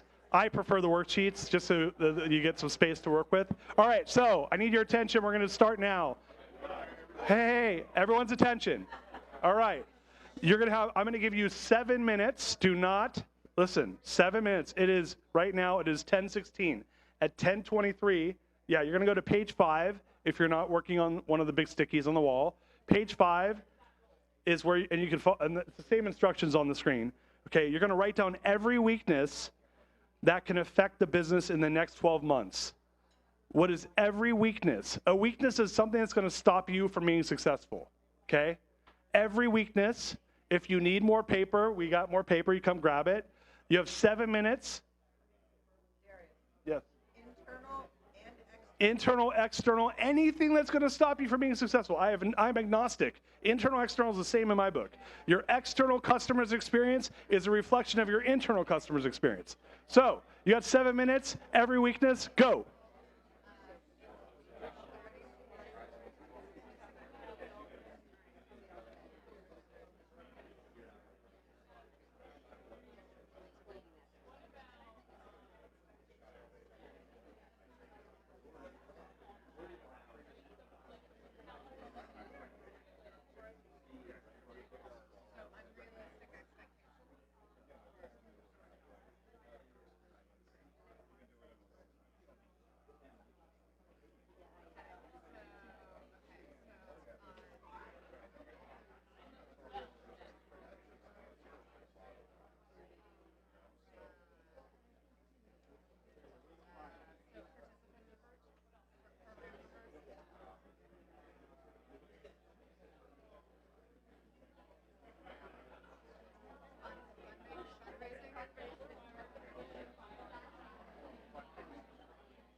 You have 5 minutes. 5 minutes. 5 minutes. Every weakness that's going to stop you from hitting your goals in the next 12 months. In your control, out of your control, in the company, doesn't matter.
Three minutes. Don't overthink it. Don't debate it. Just write it down. It does not matter if it sticks or not. 3 minutes.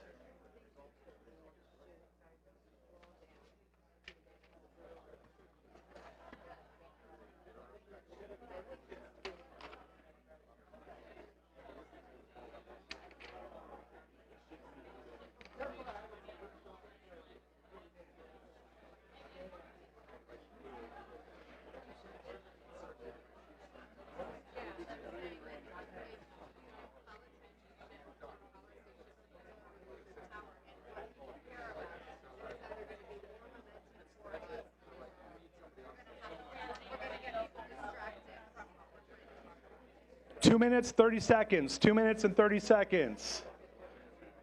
2 minutes, 30 seconds, and we will be pens down.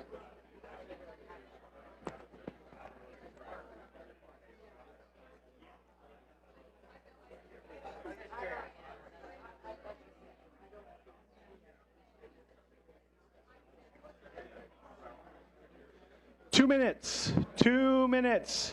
Pens down in 2 minutes.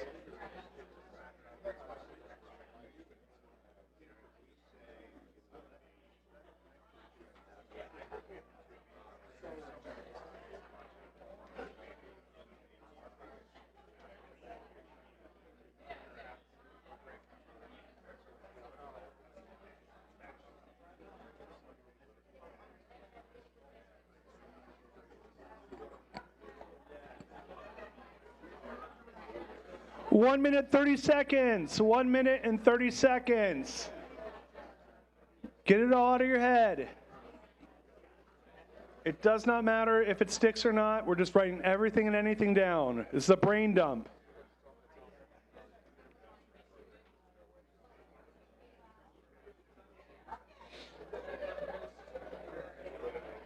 One minute countdown, 1 minute countdown.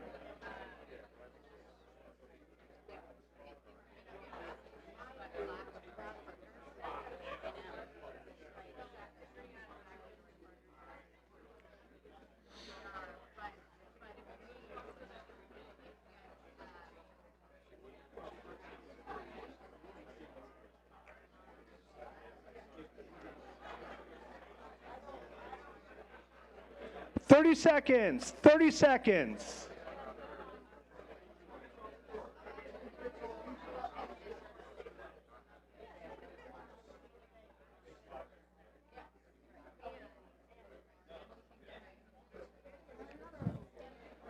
Ten, 9, 8, 7, 6, 5, 4, 3, 2, 1. Pens down.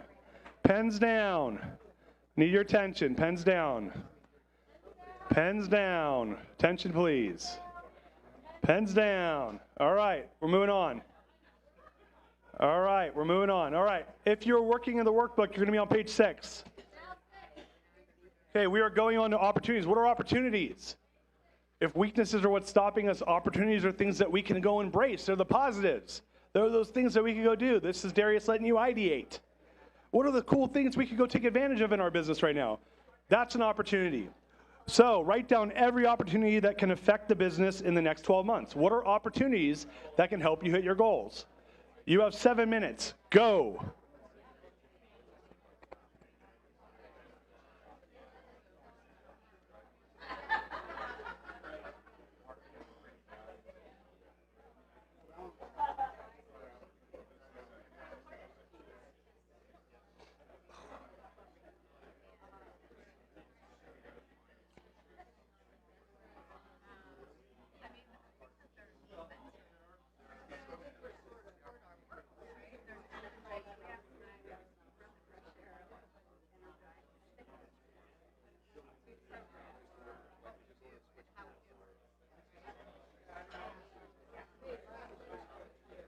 Five minutes, 30 seconds. 5 minutes and 30 seconds.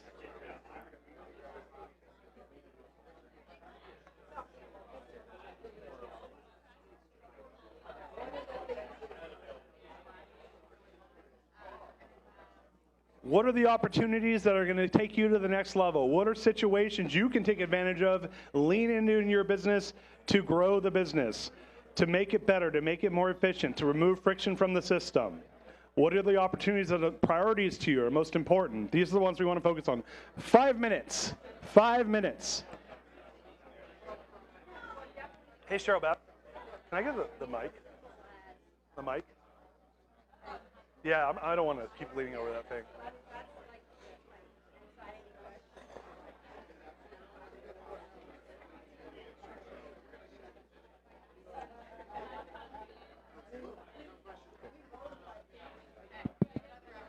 All right. You guys hear me? What opportunities are you going to take advantage of to take your business to the next level, to grow your company, to hit your goals in the next 12 months? 4 minutes, 15 seconds. 4 minutes, 15 seconds.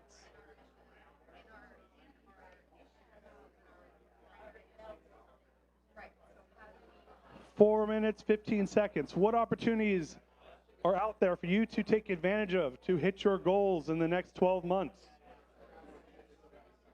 4 minutes.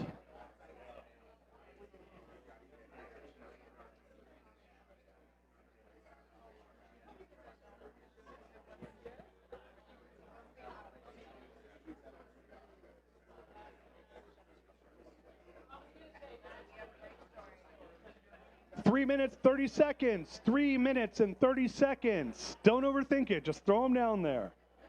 Don't overthink it. Just throw them down.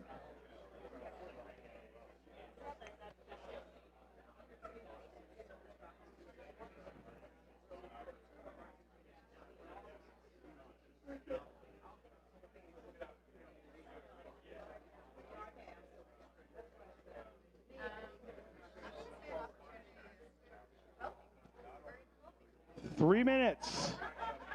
2 minutes and 59 seconds. 2 minutes, 59 seconds. What opportunities are you going to take advantage of to hit your one-year goals?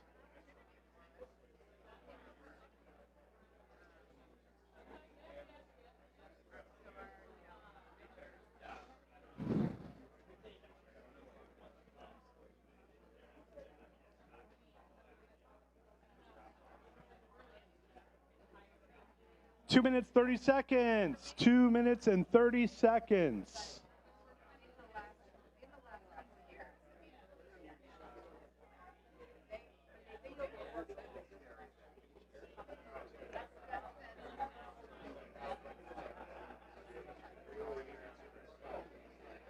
Let it all out.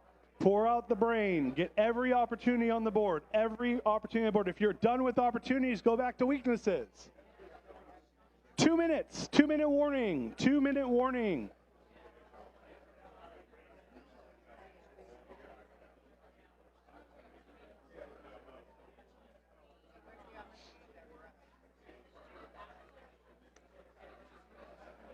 1 minute, 44 seconds.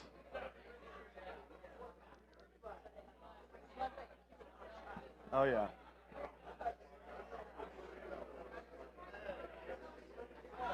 Minute 30, minute 30. Keep them coming. What's every single opportunity you have to take your business to the next level to hit its 1-year goals? Every single opportunity you can think of. Minute 18 seconds. 1 minute, 18 seconds. 1 minute. 1 minute. Don't be shy. Write them all down. Get them out of your head.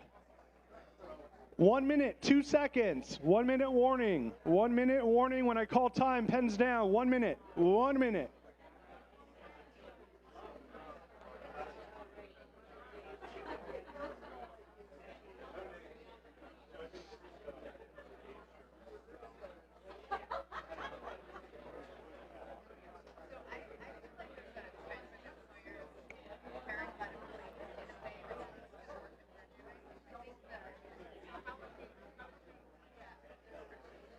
Thirty seconds.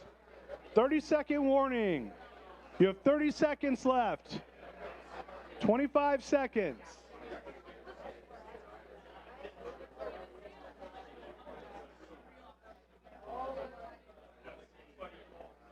10, 9, 8, 7, 6, 5, 4, 3, 2, and 1. Time. Time. Pens down. Pens down. Pens down. Pens down means mouth closed. Pens down, mouth closed. I got to move on to the next stage. Come on, everybody. This is the hard part we're coming up to. So I need your attention. All right, attention, please. Quiet. All right, thank you. All right, this is a little bit more complicated where we're getting to right now, so I need your attention. All right, so you're going to circle, choose and rank your weaknesses and opportunities as outlined below. You're going to circle your 5 or 6 weaknesses. If you only have 5 or 6, then pick 2 or 3. But you're going to circle your 5 or 6 weaknesses. Again, if you only have 5 or 6, pick 2 or 3 that you would like to work on in the next 12 months. Do the same for opportunities, okay? And what we're going to do is we're going to put this on the importance. You're going to circle them on your sheets, and then you're going to transcribe them onto the importance sheet, okay? We're going to combine for commonality and redundancy, and we're going to arrange them in order of importance. Any questions? So it's up on the board. You can read it, but you're going to circle. Yeah. So you're going to circle your top, just the most important. So top 5 or 6. If you got a bunch. If you don't have a bunch, pick 2 or 3. What are the top 2 or 3, top 5 or 6 weaknesses or opportunities? Circle them, transcribe them, merge them for commonality, and rank them in order of importance. Okay? Any questions? You have 7 minutes. Go.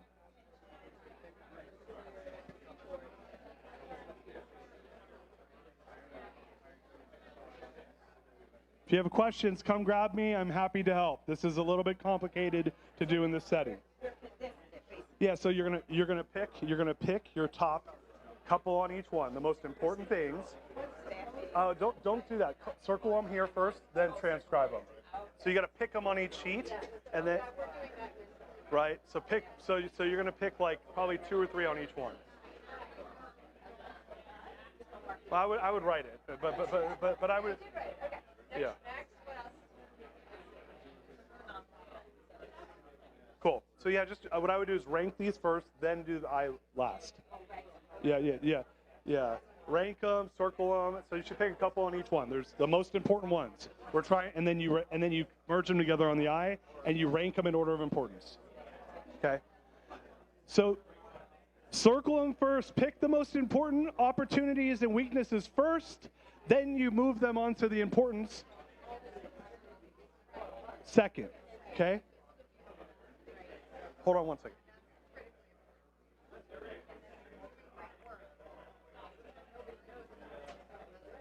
Five minutes. She doesn't have an operator. As the CEO, she is the one who's more like the visionary. And that like really is Well, yeah, if that's a weakness, then that's gonna then that I would just. But what I would do is pick in there the ones that are most important. I would pick 5 on each sheet, and then transcribe them. And if that's not on there, it should be on there. 4 minutes 30 seconds. 4 minutes 30 seconds. Pick your top most important weaknesses and opportunities. Circle them, and then we are going to merge them and rank them on the importance tab on the important sheet. Pick your most important weaknesses, your most important opportunities. You can't have all of them. The ones you want to focus on over the next 12 months. Circle them and then move them over into the importance page and rank them in order of priority.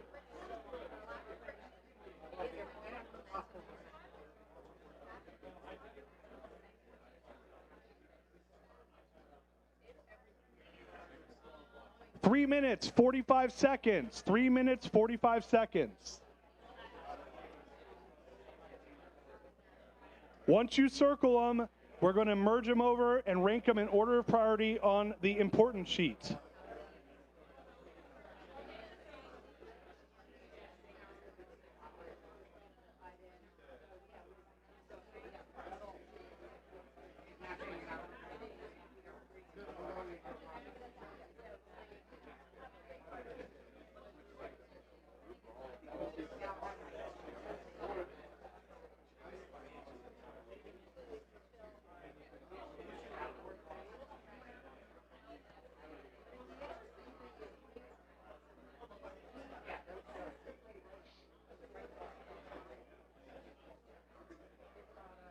Again, we're going to merge them over onto the importance tab, importance page, rank them in order of priority.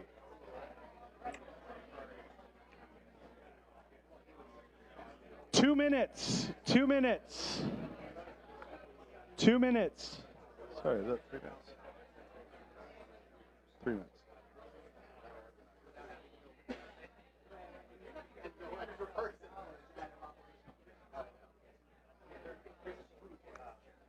Don't rank them yet. Circle them first. Rank them second.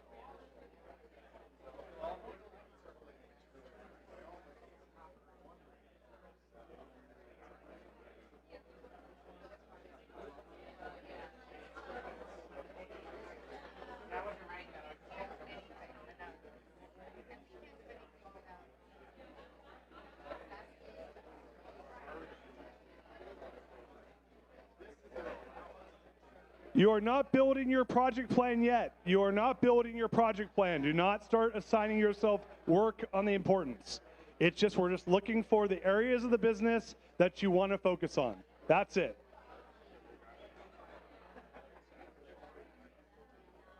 One minute. Circle and rank on the importance.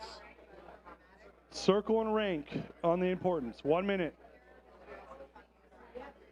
Again, we are not building our project plans yet. We are just picking the areas of the business that we want to focus on and ranking them in order of importance.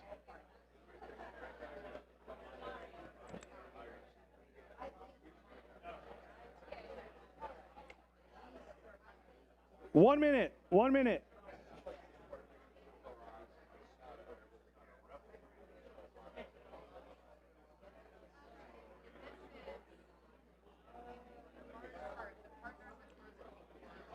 45 seconds. 45 seconds. Make sure you're ranking them in order of importance.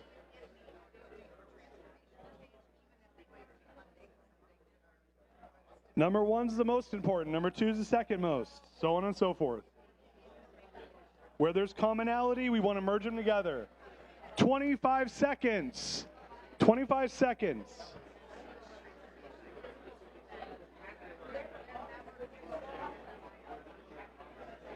Ten, 9, 8, 7, 6, 5, 4, 3, 2, and 1. Time. It's time. All right. Pens down. Eyes up. Mouths closed. Pens down. Eyes up. Mouths closed. Time. All right, I need your guys' attention. All right, I need your attention. All right. So, what you should have a list ranked in order of these different things. What we're looking for are themes, right? So, an example of this, and I wrote some examples, they're both in your sheet on page, I believe, 9. And on the board is, what are the themes that are coming up? So an example would be a revenue producing activity that you came up, that you ranked, would be growth. If there's something around people development, that will be training. If there's something around better processes, that's going to be operational excellence. People projects will be cultural optimization. Better data is going to be data and reporting. If there's tech is tech. We're looking for themes, okay? So what I'd like for you guys to do is look at your board and see what themes came up, because you more than likely only have 3 or 4 themes that are up there, even if you have 8 things on the board. So let's theme them out right now. I'll give you guys 2 minutes, 3 minutes. You can make up your own themes, I don't care, but I'm looking for common themes that we're gonna bucket, because what's gonna happen is we're gonna work on one theme today. So what themes came out of your list, of your importance list? Okay. You should end up with multiple themes. Go back. Yeah. All right. I'll give you guys, let's call it 3 minutes from here. Come up with your themes. What themes came out? I do not want specific projects. I do not want specific issues. I want to know what theme. If anyone is confused, raise your hand. I will come help.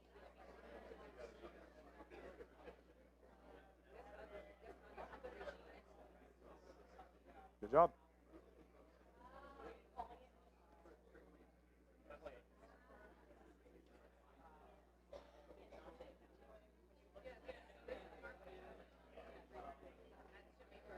A theme is probably not accountability. You can do that, but show me which one, I'll tell you what I think it is. When I know, where is it on there? Point at the thing that you're calling accountability. Oh, its own thing is accountability. Yeah, I guess. So you want to build accountability in the business? Why? What part?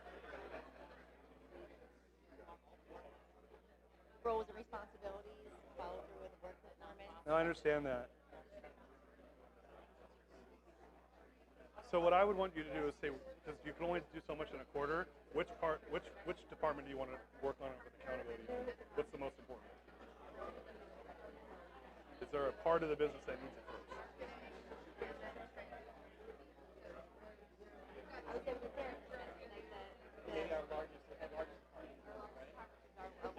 So that's probably going to be like operational excellence or practice excellence.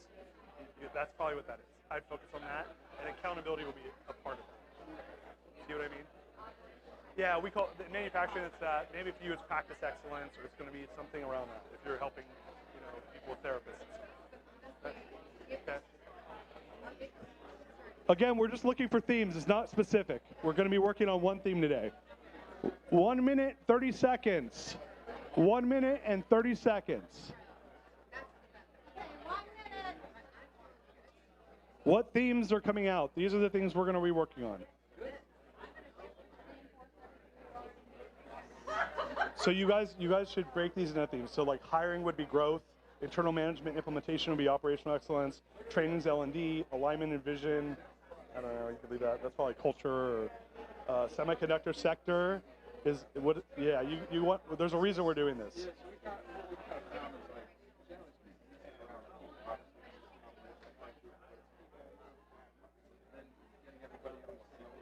Yeah, so a theme would be people. So write people. Yeah. We're doing something with this. So, yeah. That might be a project within there, but I want to go up a level. What is that? What is this whole thing, right?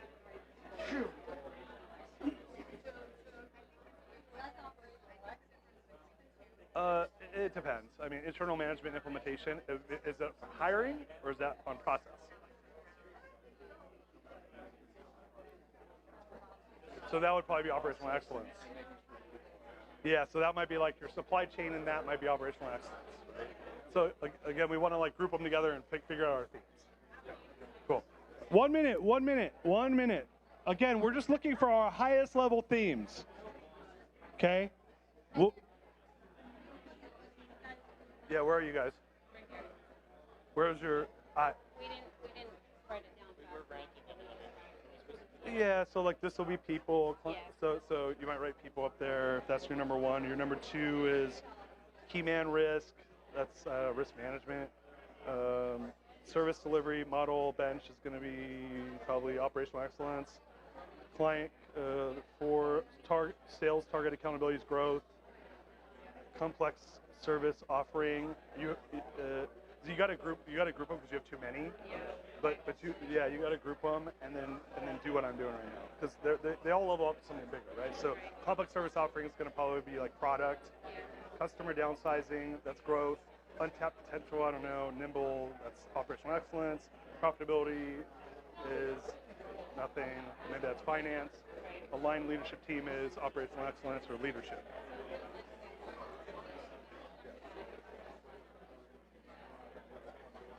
All right. 30 seconds. 30 seconds.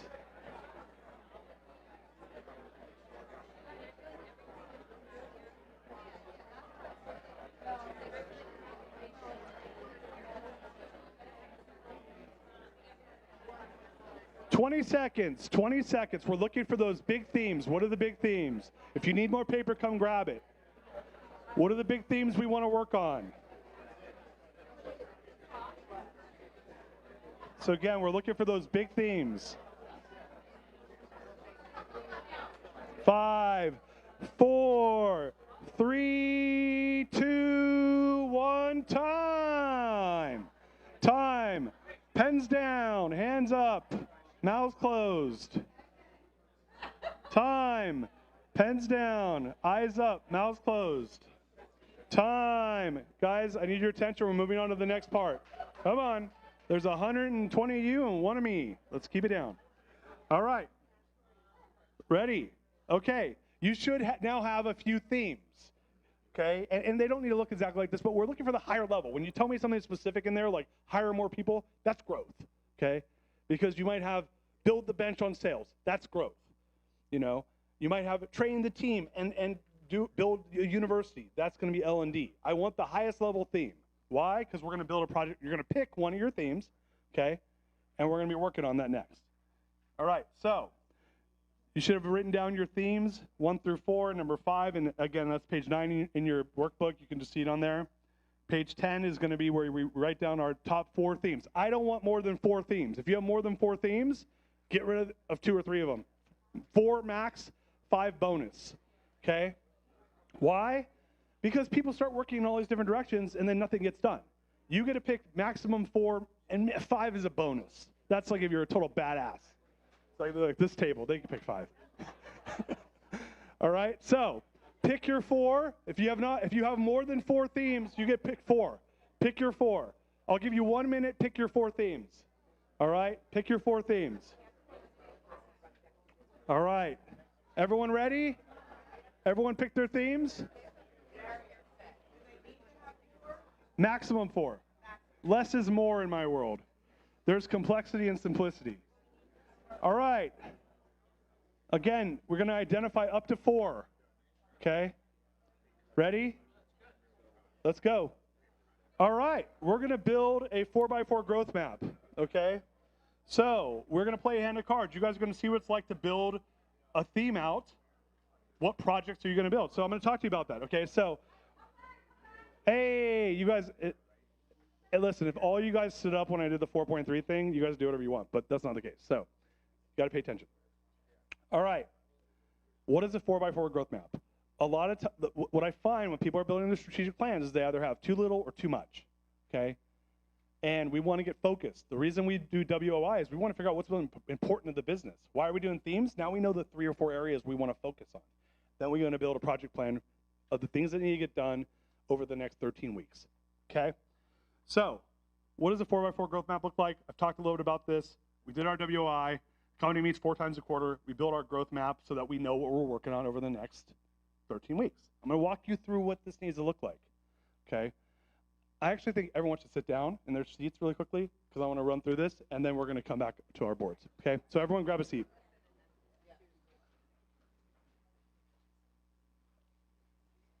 All right, so everyone grab a seat. I want to give you some of my rules. I don't have many of them, but I'm strict about them. So everyone grab a seat, and I'm going to show you what you need to have in your strategic plan. So right now, you all should have up to 4 areas, themes you want to work on. Now, you might have a bunch of projects and stuff that fall under there, but what I don't want to have, let me ask a question. Does anyone, and if, don't be embarrassed, I really want to know this. Do any of you feel like you have too much stuff on your quarterly plans that you're working on? Anybody? Anybody have that issue? Really? Come on. Okay. Most people I find, especially people that do quarterlies, have too much. Anybody feel like they don't have enough? Well, if you don't do a quarterly plan, you definitely don't have enough, right? So it's usually one or the other.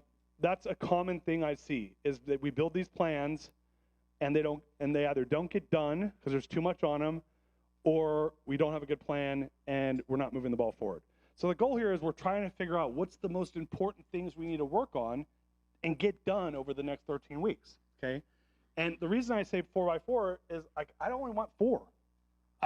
Maybe I'll let you have 5, maybe if you're really a rock star.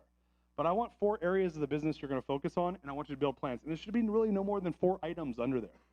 Because what ends up happening is this. If you start to let everyone have a free-for-all, people will pick what? What do you think they'll pick to work on if given the choice? Easy stuff. Oh, I'll do this easy thing I was going to do regardless if it was on this paper or not.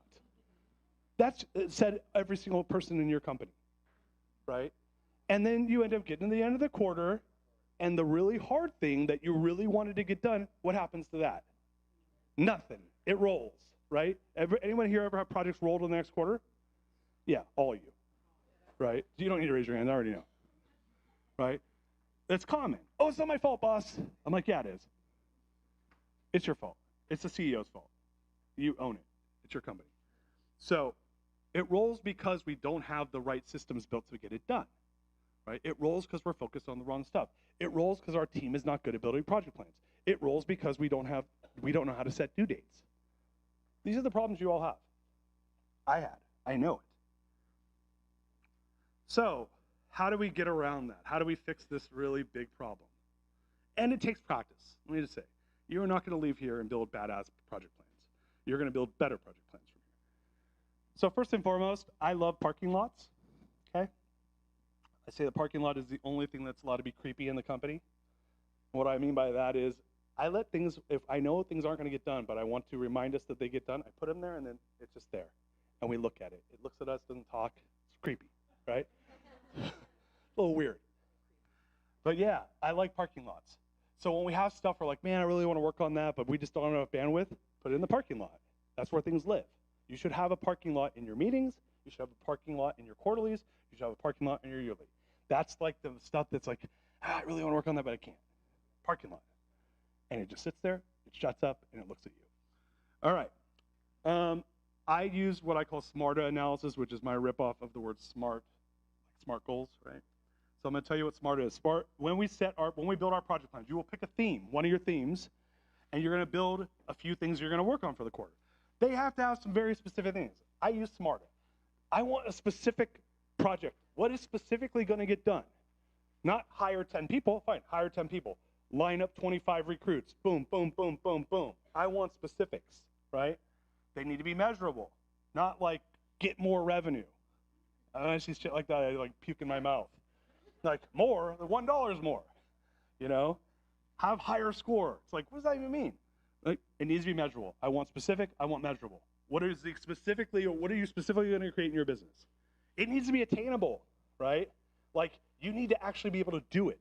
If anyone here writes they're going to build a university in their company, you're out. Like, that's like an 18-month project on a good day.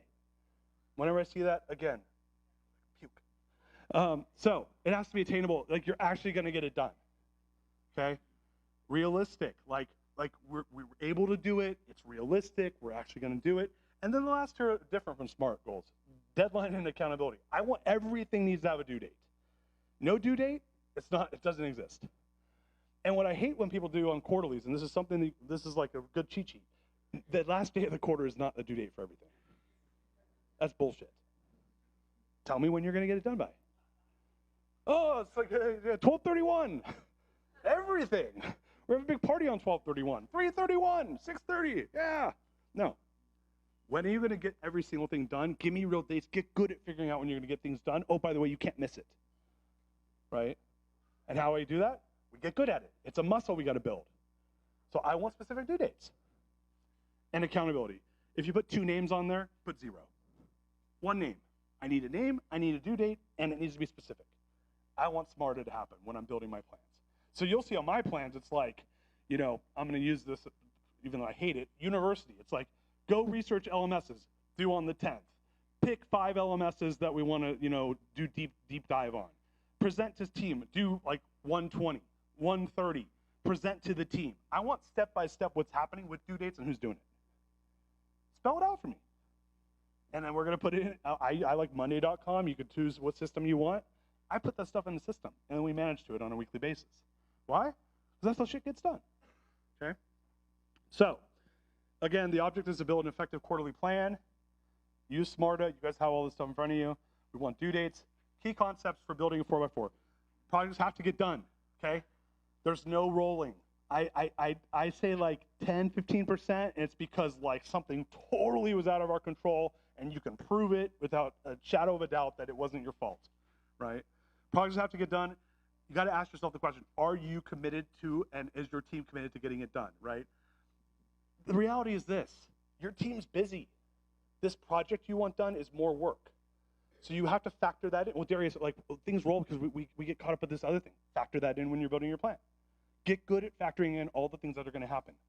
Get proactive, not reactive. Guess what? I know things are going to happen. Factor that in. I hate when people don't do that. They're like, well, we didn't know. I'm like, yeah, of course you didn't know. Factor in what you don't know that you don't know. Build yourself some wiggle room. Okay? Unexpected things are going to happen. They're going to derail you. I know that. Pick real dates. No sandbagging. Talked about that. Don't bite off more than you can chew. It should be slightly hard. When people brag to me that they crush their plans every quarter, I'm like, then your plan's weak. You know, it should be hard. You should barely. I want to stretch to do it, and then I should celebrate when I hit it. Okay? And don't include business as usual. I call it BAU. Like, don't. And what's BAU? BAU is stuff that's going to happen no matter what. Like when someone puts stuff on there that that's like in their job description, I'm like, really? Yeah, please.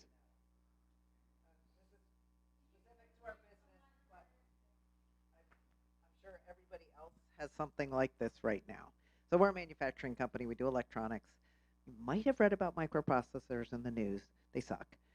We essentially, the brains of every single product that we make, we will run out at the end of January. So right now, my entire engineering team is working on a switch to a new micro. That's sort of BAU, but we also have no choice. It's the only. Because it's a one-off. So because it's a one-off, that's not BAU. If it was like we have to order, forget about like supply chain being screwed up like it is right now, right? Or the microchip thing. Let's just say it was like normal, and they're like, order 25 microchips per week. It's like, well, you always do that. I don't want to see that on there. Like this is a real issue. Yeah.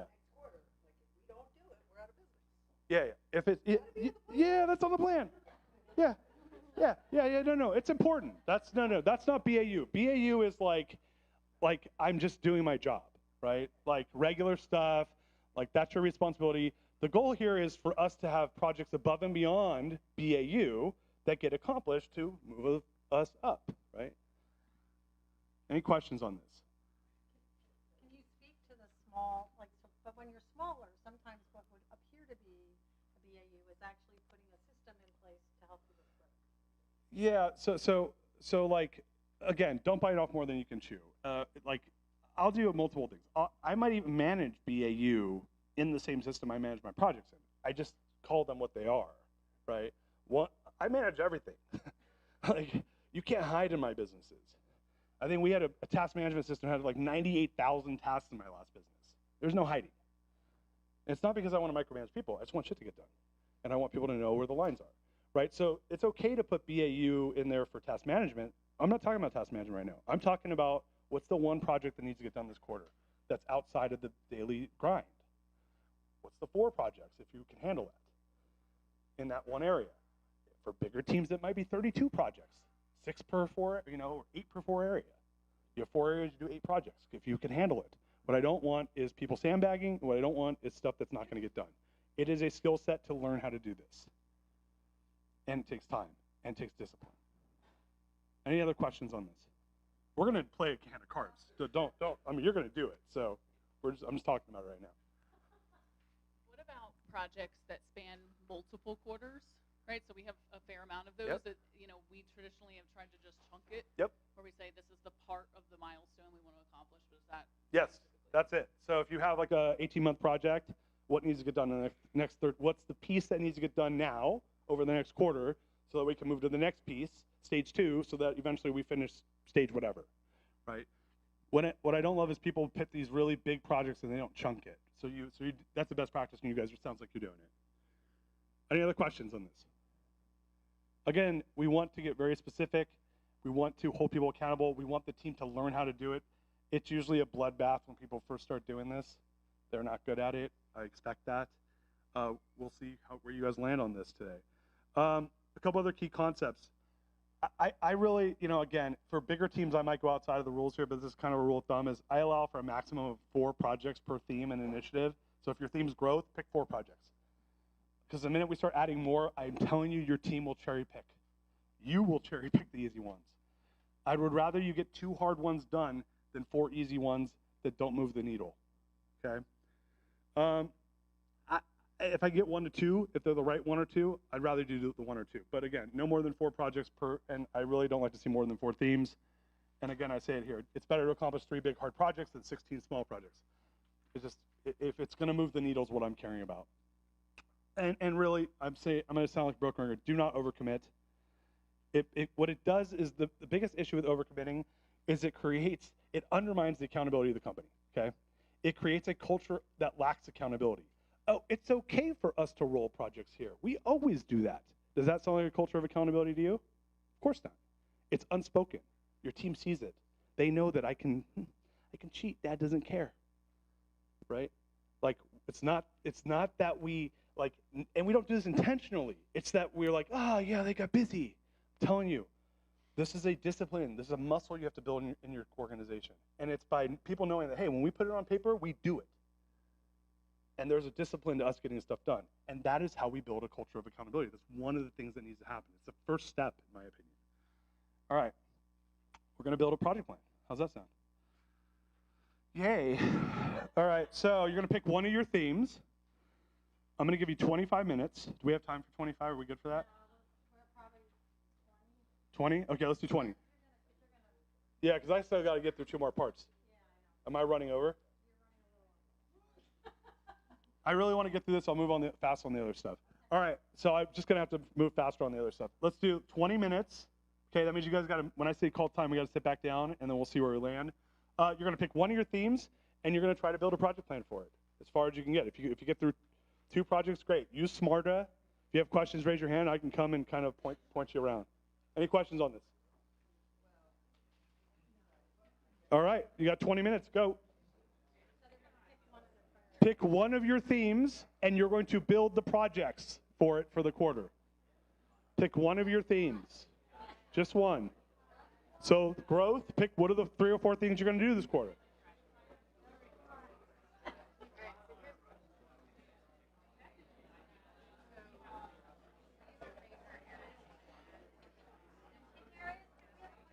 Yeah. We need a new piece of paper to do this. Okay. These are the major areas. Yep. But there are big projects on the roster. So if you're picking a project, You pick. Well, I mean, whatever you think you get done that's realistic. So yeah. So growth is the theme you're going to pick. You're saying, pick growth, and then what can you get done? And yeah, it's what do you want to hold yourself accountable to, and the rest of the stuff goes in the parking lot. It's what's the most important projects that need to get done that you know you can handle. That's like hard but attainable. You know, I don't know. Like I think one. really long. So Yeah.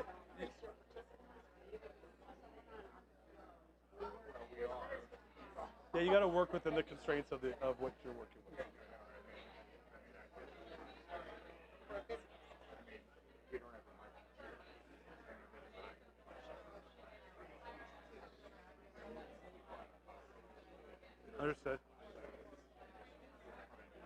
Well, let's.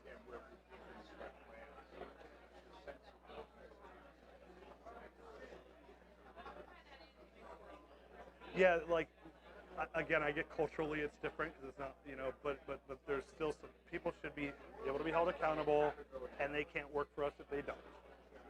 And so how do we with those constraints, knowing that there's like the for-profit thing is a little bit different, it's still people management and project management, and that's the way I see it.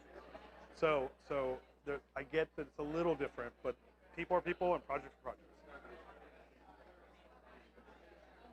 Okay, cool. You guys good? Okay, give it a shot. By the way, it's great. Oh, thank you. I like Monday.com. Monday, I like, yeah, Asana's good. Monday boards are good. We use Monday. I like Monday. Can I ask a clarifying question? Yeah. So everyone's on 13, and then these are really the milestones or steps for the one initiative, right? Well, the initiative should have sub-projects.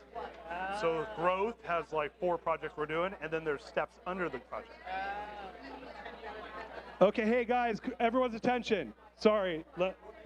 Okay, if you go to, hey everyone, please, go to page, I don't think I have this in my deck. Page 13, go to page 13. I need to clarify one thing. Hey, I need everyone's attention. Everyone, your attention, please, please, please. Let me clarify one thing for you. If you go to page 13, you're going to see it says initiative at the top. Theme initiative, what does it say? Let me see it. Sorry. I'm struggling here. All right, initiative. That's your theme. Excuse me. Sorry. So the initiative. So let's say your initiative 1 will be growth or theme, growth, right? Below that will be like a project. So let's say your project's like increase sales by 20% this quarter. Below that's going to be, well, what are you doing to make that happen? Hire 10 salespeople by this date. This person owns it. What's the next thing we're going to do? And that's all under project 1, right? Add 2 new prospecting sources. By this date, this person owns it. So it's step by step what we're doing. Then we go next project. Next project is that we want to, so project 1 is grow by 20%. Project 2 for growth might be roll out Salesforce CRM, right? Because we're managing this, or train team on CRM because we're managing to. What steps are you gonna do? That goes under there. So it's the initiative, the initiative is growth, the project is high level project, and then what are the steps you're taking with due dates and accountability. Make sense? All right. Spell it out. And you don't have to get super, super granular. It's like mid-level granular. Sorry about that.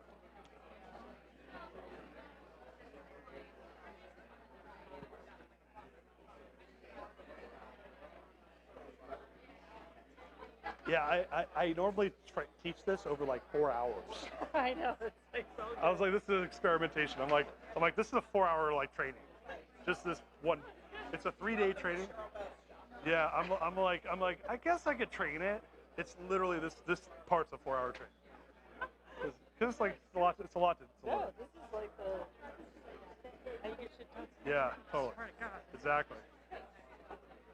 All about accountability.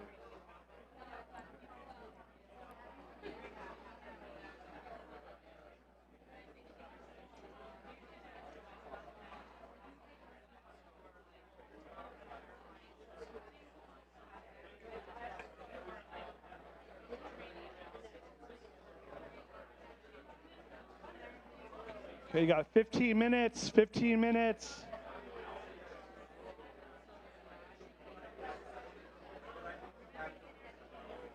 Hey, so I don't think I'm going to get done by 11:30. No way. Oh, okay. I don't know if I'm going to be able to poke holes in everything.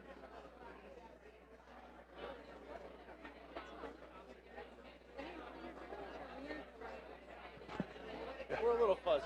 Here. Yeah.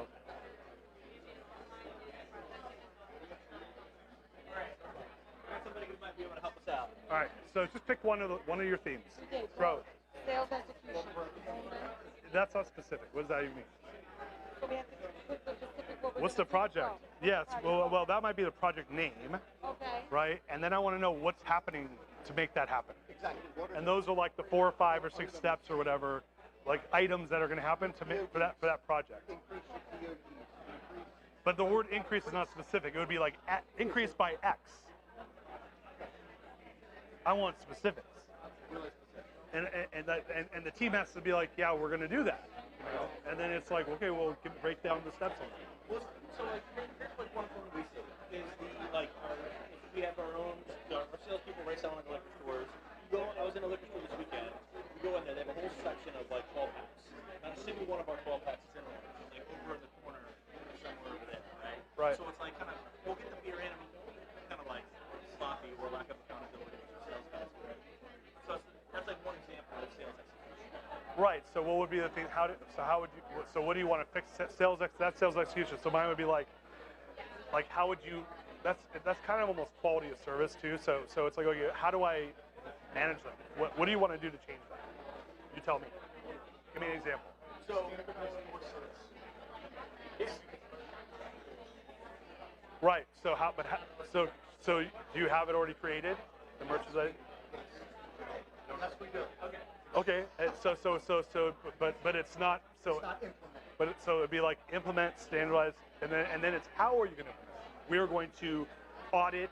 We are going to bring it up in the weekly huddle, daily huddle. We are going to audit's the way you're going to do it, right? You're going to have someone go audit stores. So that would roll up the store audit process, right? Is that growth? That's really more operational excellence from my standpoint. But if it increases, I get it. It increases sales. But you have to audit. Like when I look at that, I'm like, I don't know any other way of fixing that. But so if you have it but you're not doing it, then there's a broken part of the process, or you need to audit. So training is going to be part of it. We need to train the team. We need to audit the stores, and we need to measure for change. So those are your three things: who's doing it, specifically what they're doing, when's the due date, who owns it. Okay. That would be an example of one project. Okay. Does that make sense? Yeah, that does make sense. But I want the dates, and I want to hold them real dates, like not like the end of the quarter, because that's what everyone does. All right. Even though Rasada's pushing up, he's not here. Well, it might take till the end. If it really takes till the end of the, well, hold on. But that might be one of those steps. Hire the person too. So that's one of your steps in that process. Hire a person. That might be the one thing you get done this quarter. If it takes 3 months to find that person, maybe it's hire and train your team. Probably those are the two things you're going to do. That's what I would do. You're welcome.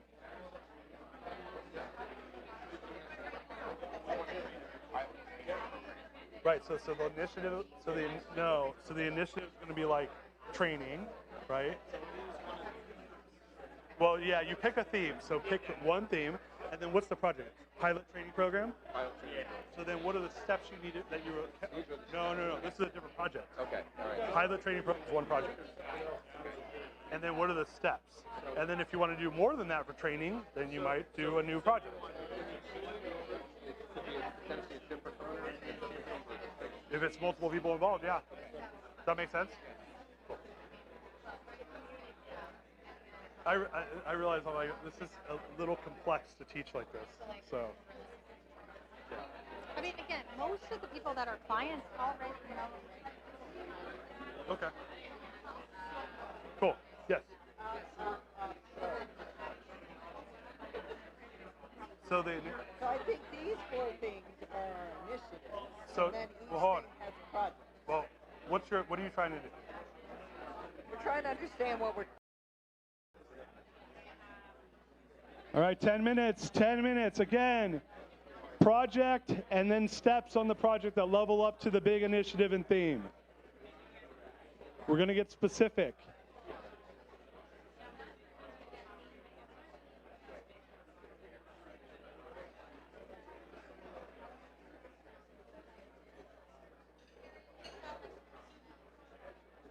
Oh, we have 5 minutes?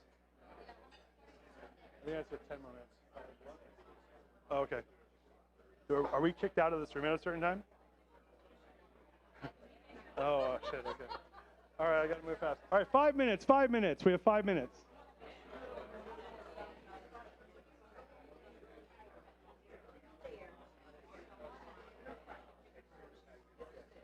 Five minutes.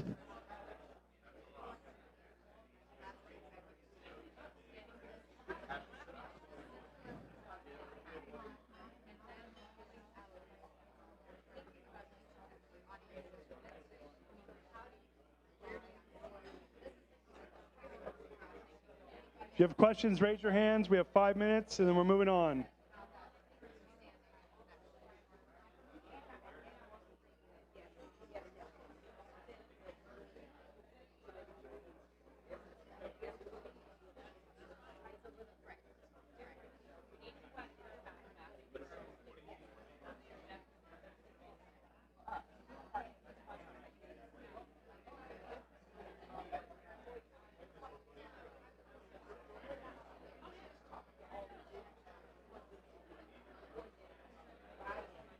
Four minutes, 4 minutes.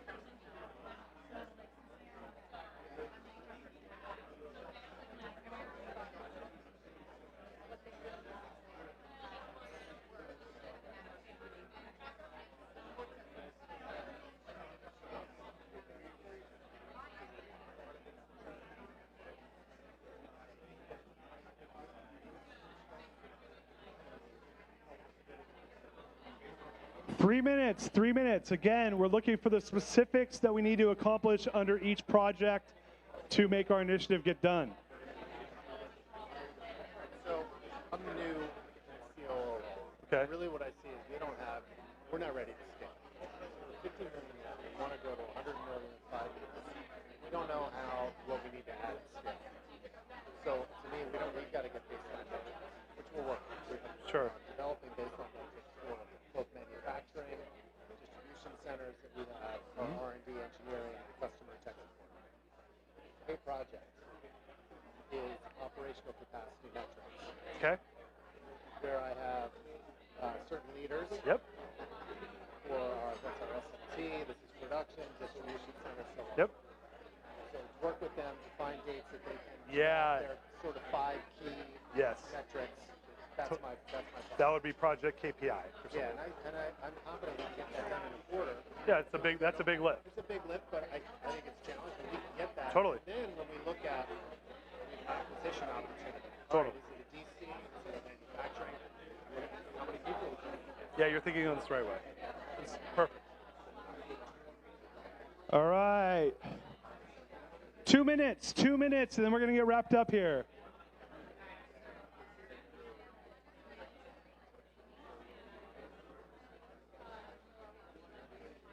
Hey. Ryan Kennedy. Ryan, nice to meet you.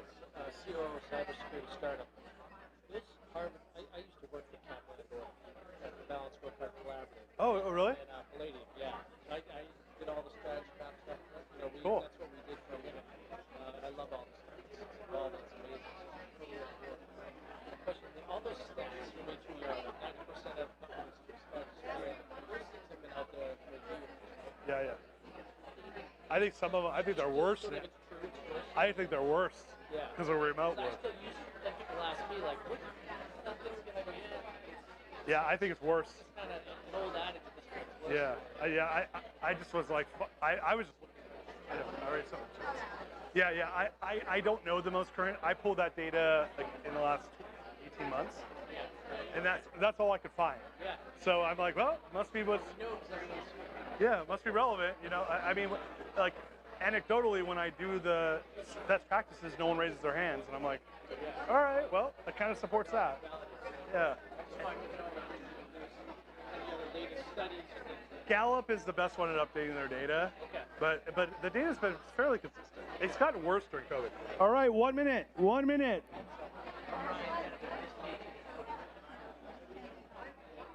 I realized I should have had a sample of it. I know. I'm sitting here. I'm like, because when I do it live, I always have a sample, and I'm like, yeah. I mean, if somebody wants to come up who feels like they got it. Hey, Michael. No, don't call. Yeah. And even if you.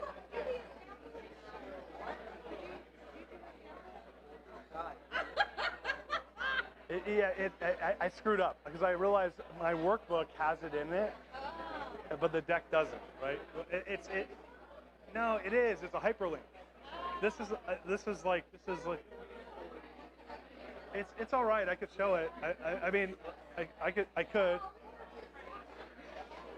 Yeah, I'll talk them through it. All right. 10 seconds. 9, 8, 7, 6, 5, 4, 3, 2, 1. Time. Time. It's time. All right, everybody. Pens down. Pens down. Eyes up. Mouths closed. Come on, everybody. Let's do this. Time. Time, everybody. Time. Time. Hey, Cheryl Beth, I'm gonna make an offer to the group just because I realized I told you guys early on this is you guys are my guinea pigs. This is the first time doing it in this setting. Normally I do this training is like a 4-hour training, and we do it, and I've done it over Zoom. So I will offer this to Cheryl Beth. I will do a deeper training on project planning where I will show you samples and examples and walk you through how to do it online for anyone that's interested. Okay. Just because I think that there's a missing piece here is I did not have a sample up here, and I want to show you guys what a good one looks like, okay? Does that sound fair? Yeah, it's really, high level though, initiative growth, then what are the projects that need to get done, and what are the steps within the projects? Everything needs accountability, everything needs a due date, right? An initiative is like up to 4. The 4x4 is up to 4, and then I say I don't like to see more than 4 projects, per initiative. Exactly. You better have a badass team. Yes, I agree. That's why I said I like to see 1 or 2. But every team's different. I work with organizations that have 15 executives. My team we had 15 executives by vertical in some of them. So it depends. Like it's not a one size fits all, But start small, knock it out, and then you can add. So you can do, But what I don't want is where we're going big and not doing what we're supposed to do. Like that's demoralizing when we don't hit our goals. It's demoralizing when we don't get our projects done. So I'd rather you start small, get it done, get a nice little dopamine shot, and then build on top of that. Okay. Any questions on this? Any questions? Yes, in the back. Does someone have a question? Yeah, was there a question? Is there a question in the back? Okay. So can you explain how SMARTA ties into the actual initiative? Yeah, well, SMART is not about the initiative itself. The initiative is so we can identify the areas of the business we want to work on. So I have you do the weaknesses and opportunities, and then you'll see that, well, this is really growth, and this is really operational excellence. They're all going to cluster around these common areas. Now we know that, hey, one of our initiatives is we're really focused on growth this quarter. Well, what do we need to do in growth this quarter? These are these 3 or 4 projects we claim we're going to do. It should not be BAU. It should not be have a sales meeting. That should not be a project. You should be doing sales meetings once a week, right? It should be that we want to do this big thing, right? Like someone gave an example of they want to build strong operational excellence, and the way they're going to do that was one of the members in the room here, was by figuring out key KPI metrics of this part of their business. And there's 10 of them, and they need to get with the SMEs and have a meeting with them and figure it out and give a due date of when they're going to data mine and give them the KPIs for each parts of the business so that they can manage by number. That's one project, by the way.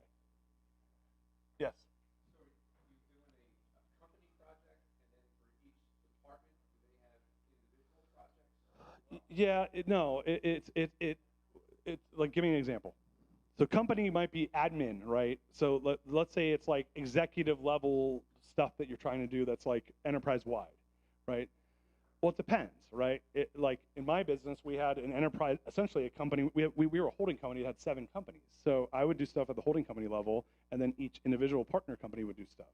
Some stuff would carry over because we were doing, essentially corporate management for these different companies. That might just be my holding company projects. This is a big example, but it's the same thing, which admin, accounting, like it depends. You know your business. So give me a specific example, and I can help you. Yeah, so one of our big initiatives was creating a new training a new pilot training program, right? Which would fall on one person heavily, and an outside team we're bringing in. And so then inside, George was just talking about doing a new billboard campaign to basically sell more billboards, educate agencies and clients. So do we then look to each department to each create their own? So if there's two initiatives, pilot program and billboards, are they part of the same thing, or is pilot program the? Yeah. So I look at that and I'm like, but they're both learning and development. So the operational excellence is the theme. Project 1, build pilot program. What does that even mean? It means roll out LMS, train team on it, hold them accountable, that 90% of them get it done by the end of the quarter, okay? And then we have who owns it and what's the due date. That's that one project. Project 2, billboard project. So what's that? Just educating people on educating the advertising agency on what billboards can do and getting clients to understand purchasing a new billboard. Okay, so we're training our agencies on it and selling them on it, right? So I would say, well, how many people how many agencies do we want to educate on it? Hundreds. How many specifically? 58. Educate 58, make a list of 58. Here's who owns it, here's the due date. Here's what we're going to assess on how much market penetration we get based off of this. How much more sales increase, finance has to give us that number by the end of the quarter. Those are 4 things that happen for that project. So project was agency penetration of billboards. Those are the 4 steps I want to see. All that's under project 1, all the other ones under project 2. And I want specifics and due dates. So more, hundreds, 58. 57, you suck. 59, good job. That's the way I look at it. I don't want these vague numbers. Your team gets used to it because we do it. We're like, just give me more. More is 1. I want 100. I want 114.2. That's not more. That's 114.2. Any other questions? All right.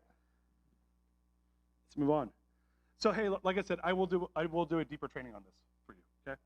So, yeah. So because and Patrick is wherever you are, he's seen this. This takes quarters to get good at. Like you'll do it and then you'll look at it and you're like, this doesn't feel right. It's because it's not accountable enough. It's not specific enough. All right, let's move on. All right, we're gonna move fast because we have about 30 minutes and I just wanna introduce you to these tools so you can play with them. And again, if I'm gonna do a training on this, I'll go deeper on these other tools as well. So I'll just do a training on all of them where we go deeper and we spend another maybe hour, 90 minutes, whatever works, whatever makes sense for you guys. All right, so intro to accountability. Some of the stuff I talked about, but I'm gonna go back to it. So how do we create a culture of high accountability? This is a really good example. I've been talking about this with you already. It's getting specific in our project plans. It's not letting people overcommit. It's making them figure out how to hit a due date. That is building a culture of accountability. People know when they work with me, it's like, dude, you don't miss due dates with Darius. He's not cool about that. Rolling, there's no rolling anything unless you have a really, really legit reason. And it wasn't like that when I started. Everything rolled. We were so proud about how big our list would be.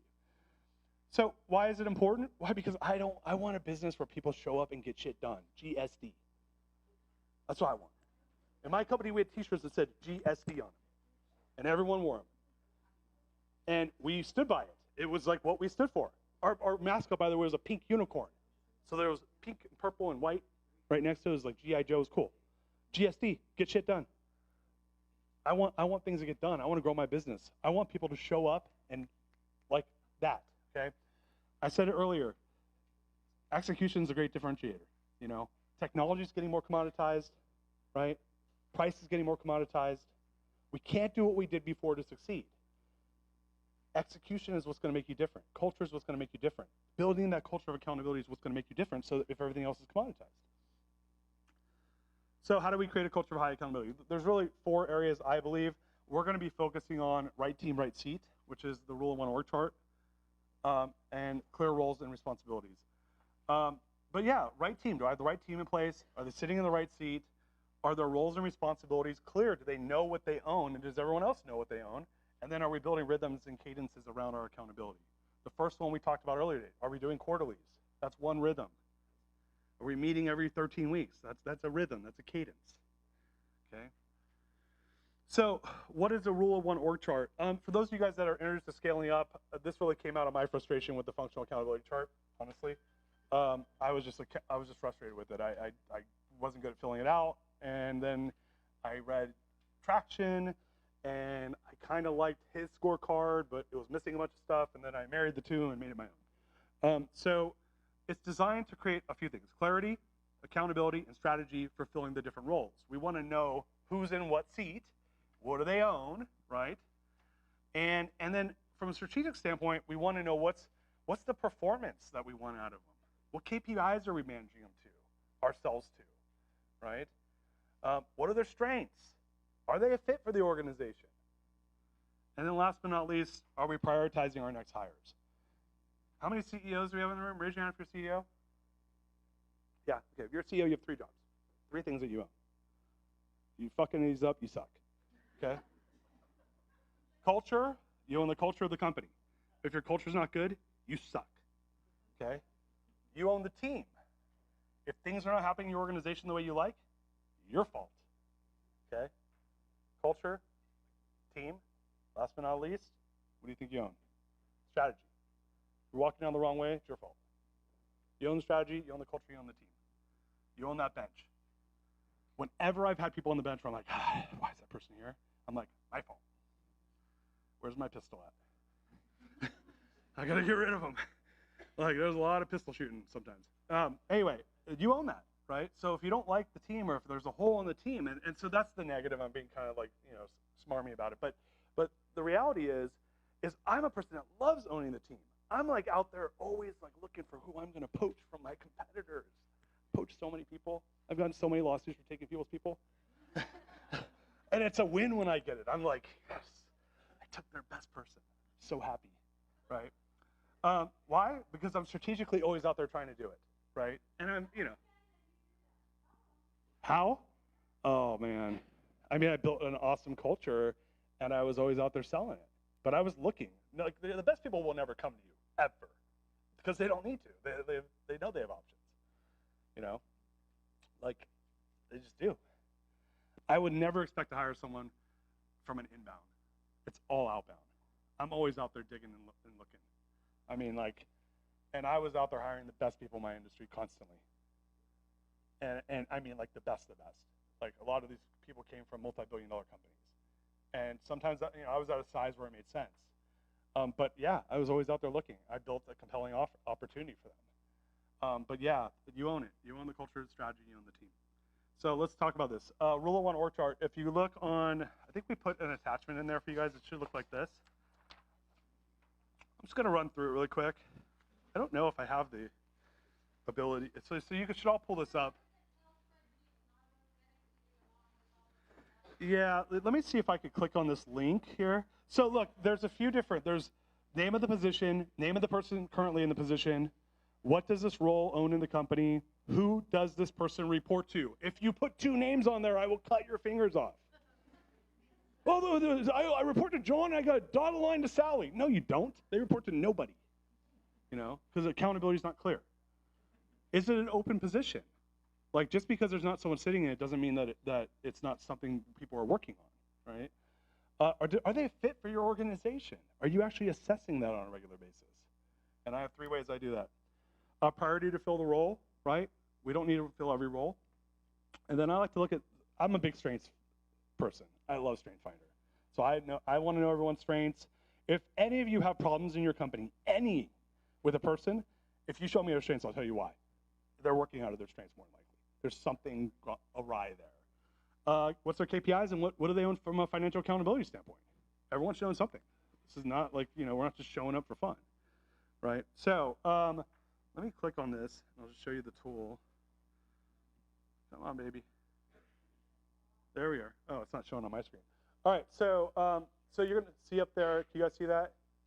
Yeah, so look, so again, you could kind of put what you want in the name of position, who owns it. Again, there might be the same person in multiple positions, right? Like, I've been the head of company marketing, sales, and controller before.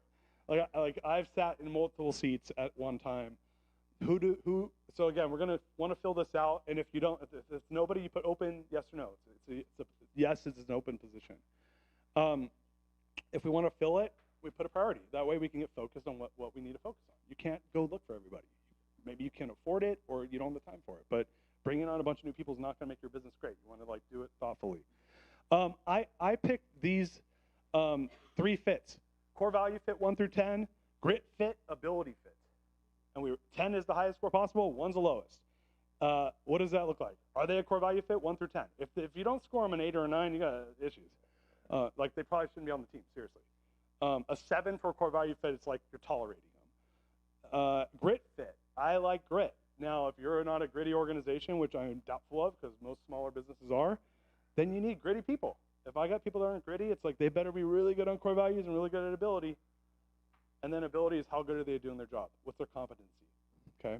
So I like to rate people on that when I'm assessing my organization, and I like to do it once a year. Now, I don't show them this. This is for me as a CEO. You know, it's like, your grit fit's a 1, dude. Like, you're out. I'm not going to say that to somebody, right? But I want to assess my team so that, because here's the deal. You're not doing anyone any favors by keeping people in your organization that are not going to be able to grow and thrive. You're doing them a disservice. You're not helping them. You're not helping their family. You are setting them up for failure. And you owe them an opportunity to do well in their career. So if they're not going to thrive because these scores aren't where they need to be, then help them move on, okay? I like to know the people's strengths. Why? Because I think everyone should know each other's strengths. And in my systems, we teach strengths. That's one of the things we do through our one-on-ones. We do it through the organization. And then everyone needs to have a KPI. I like leading and lagging. What is potentially going to create a problem, and what's the outcome? And then what's their financial accountability? So you can play with the tool. It's pretty self-explanatory. Any questions on this? Yes?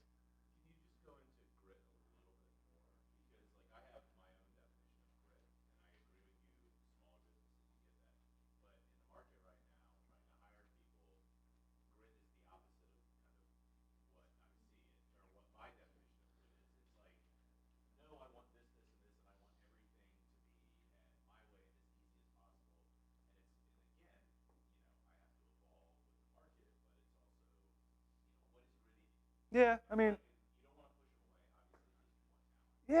like, it's a business. You might be making a business decision. I mean, read Angela Duckworth's Grit, the book. That's a pretty good. She has an assessment in there that you can give people. I mean, at the end of the day, it's what you define it to be, because they're going to be reporting in your business, right? So, is there going to be trade-offs? Are you going to make business decisions when interest rates stay at this level and unemployment goes to 7%? Will people be more gritty? Probably. You know. You know. Like,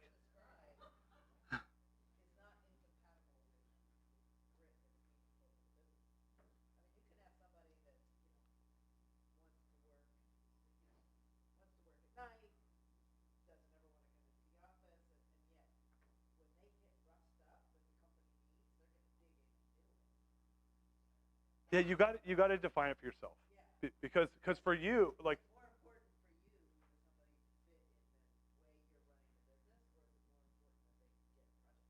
yeah, I think that's value fit though, what we're talking about here, and versus like, and some of it is just logistics, right? Like, I had a business partner that was like in Long Island, New York, that wanted people driving through the snow to come to work, and I'm like, this is stupid. Like, why would we even do that, right? Because he thought people slacked off at home. You know, he loved when COVID happened. And now he seriously made people come back in the office, like one of the earliest in out of any company I knew, because it was just a thing with him. Yeah, look, 3.5% unemployment doesn't help. So, you know, I'm looking forward to 5.5. So I just think it'll make this problem go away. It's happening. Mark my words. All right. Yeah, we're going to 5.5. All right. So this is a great tool. I like this tool for just like kind of assessing the overall organization and of what do we want. Okay. I told Cheryl Beth I was going to show you guys 2 tools. The second tool is 5-question pulse survey. So again, we worked on the big part today, which is our strategic plan. Like, you got some ideas on how to build one that's maybe a little out of the box. Maybe it's reinforcing some of the stuff you have already learned. It's about building a good plan. Then we want to build a culture of accountability. Well, I have a bunch of stuff on that, but I'm just showing you one tool, which is people at least got to know who owns what in the organization for us to hold them accountable to it. Okay. And then last but not least is performance, right? When you have a great strategy and know where you're going, and then you have this amazing culture of accountability, what comes out of that? Anybody? Data. I get information. And my whole thing is, if scale is a friction removal process, I don't want to be reactive to data. I want to be proactive with my data. I want the data to show me signals, and then I go and make tweaks. And again, talking about Shibui, there's complexity and simplicity. I want things to be easy. If it's not easy, your team won't do it. So everything I talk about is stuff that's easy to implement, that gives me the right amount of data so I can go make decisions with it to do what? Optimize my business. Because if I know where I'm going, I have a good strategy, and I have a good team, and there's a culture of accountability, and I'm getting data, and I grab that data, and then I can optimize, what am I doing? I'm creating a virtuous cycle. The business will always give me data. I need to be looking for the right data. So one piece of that, I talk about 3. One is 5-question pulse survey, which is my easiest thing to do. I have a methodology for KPIs I use, which is I try to make it simple. And then last but not least is your financials. Like, those tell the story of the business. We're going to be talking about 5-question pulse survey though. So, Darius, why is 5 questions? Because I know you'll do it if it's only 5. And forget about you. I know your team will do it. And I know your clients will do it. We're going to talk about how do I think about this 5-question pulse survey. And really what's happening is I'm looking at it from 2 standpoints. And I said this earlier, I'm going to say it again. Your internal customer's experience is a reflection of your external customer's experience. I want to measure both. I want to know how's the team feel internally, how's the team feel externally. I want to grab that data, and I want to make decisions with it. Oh, that's not me. I blame the computer for that one. Oh, there we are. All right, let's go back.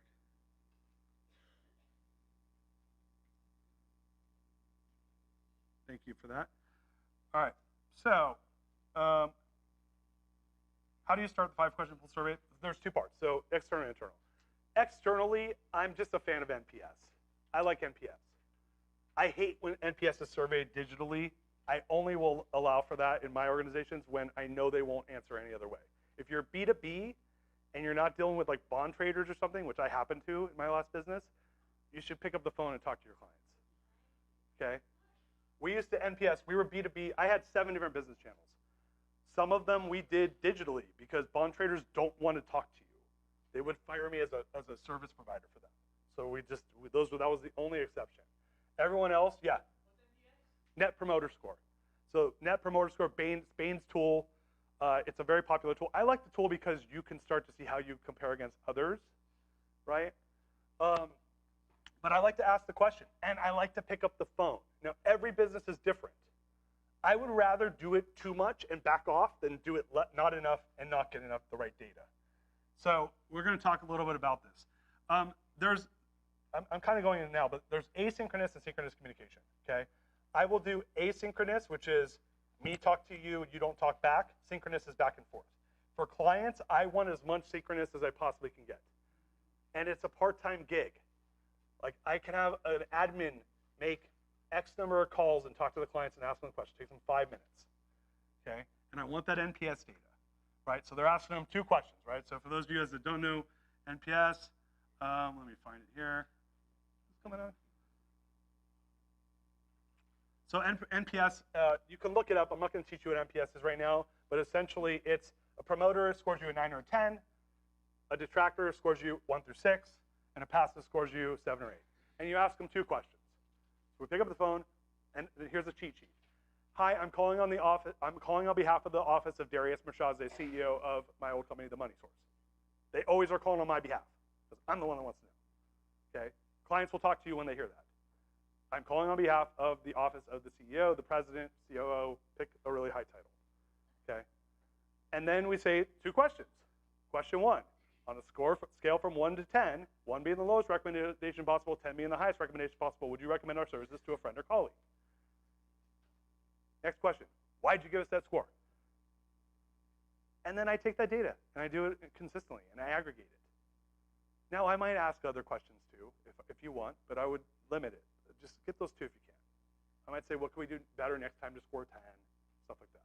But I want that data, right? And I want it in real time. I don't need to look 90 days later when my clients left and wonder why they left. I need to know the minute they're pissed, especially if it's recurring revenue and it's B2B. B2C, there's other tools that you guys might use Bird Eye, or you might use some of these other B2C tools for online. It's a little bit different with that. And I used all of them. But those, when I'm especially with really valuable relationships, I'm on the phone. Reoccurring revenue, I'm on the phone. If you don't have that, you maybe can go down the other road. But how many of you guys here have B2B or reoccurring revenue or deep relationships with your clients? Okay, yeah, on the phone. And can you speak to not-for-profits? Non-for-profits are probably going to be donors, right? People, support things they help build. So, with non-profits, you're probably surveying your donors to see how they feel about your organization. You might be surveying the client depending on what it is. Every nonprofit's different. So let's say you're helping, some higher risk group or something. I might survey them to see how they feel the experiences with your organization. Why? Because if they don't feel like it's good, then your donor might get pissed and be like, why am I giving you money? So it's all the same to me. It's just like different. It's just a different result we're trying to create. But yeah, because yeah.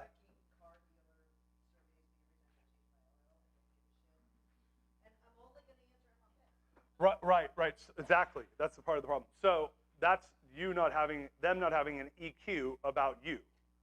Have EQ, people. So like, I'm going to assess, like, hey, my client doesn't want it this way. I will do asynchronous. And what's going to happen? 13.7% will respond. 84% won't. Right? 86% won't. Right? So you get what you can get. Take what you can get. Okay? But I'm going to tell you, I would not walk into it being like, well, nobody wants to hear from us, so we're not going to interview anybody, and we're just going to fly blind, and hopefully people like our product. That's bad news, okay? So I don't want that either. There's this spectrum, find your sweet spot. Like I said, we were calling our bond traders up. These are people selling us billions of dollars of loans, and they're like, if you call me again, I'm not sending you a fucking loan, right? And I was like, don't call that guy again. And then we went to monthly, and they're like, quit calling us so much. And then we went to quarterly email. And it was fine. I didn't get great data from them, but it was as good as I could get. So that's how I think about it. Yes? In the first, we bring on a new client, in our first interaction with them, which is in person or on the phone, we ask them, what's the cadence for you? Yeah. Like, how do you like That's great. with? What's the frequency? Things like that. That's great. Yeah, here, that's a great idea. I was just saying how when we. There you go. When we bring on a new client, we ask them in the beginning, the first initial conversation, what's the cadence that you like to be communicated with? So is it, do you like to talk in person? Do you want us to stop by? How frequent? And that's been really successful for our client success team. Yeah, I love that. I should have done that. Yeah. Yeah, I mean, like in some cases I could have done that, right, when we're onboarding clients. Right? So when you onboard clients, it's a way to do it. But anyway, the point is be thoughtful. So externally, when you have the opportunity, pick up the phone, because then you can really get some real information. And the second thing with that is I would send that NPLs daily to my team. Daily, they'd see it. So we had a portion of our business which was B2B mortgage brokers. I had 1,000 mortgage brokers that sent us loans. Mortgage brokers are the most promiscuous clients you've ever seen. What do I mean by that? I mean the minute you piss them off on a deal, they cut you off. So they'll send me 1,000 deals, and on 1,001 I piss them off, they turn me off. They stop sending me deals. So every deal we'd NPS them on it. And they were cool with it. They wanted to talk to us. And I would NPS 80% of my clients per month. We would fund, 1,000 loans a month in that channel. 800 of them would get a phone call. It was 1,000 clients, probably 700 of them would with some reoccurring. We were talking to 500, 600 clients a month. And I had a person that was their job. And then I bonused my team on it. Or removed their, I'm good. Or I'd remove their bonus. The bonus went both ways. If they were below 70 NPS, no bonus. 70 NPS is high, by the way, for those of you that know NPS. NPS is the highest score possible is 100%. Lowest score possible is negative 100%. 0% is all 8s. So 70% is mostly 9s and 10s. But my point was I wanted people to care about what I cared about. Because the minute the client's pissed, and the biggest thing I got from this was proactive data. I'd see when stuff broke in real time. My team would see when stuff broke in real time. I didn't have to wait. Okay. Internally, your internal customer is your team. I asked them 3 questions, okay? And I gave you guys a couple. I think there's a link in here. There's a question bank. You guys should have a question bank in here. But the big questions I asked, I really asked them 3 questions.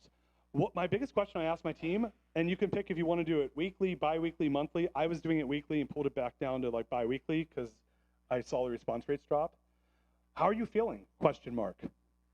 How are you feeling? That was my first question I would always ask. Simple question. How are you feeling?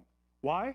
I had 1,000 employees. I don't even know 90% of their names, but I would see if they were saying great, great, great, great, great, great, great, great, great, great, great, and I would sort it by department.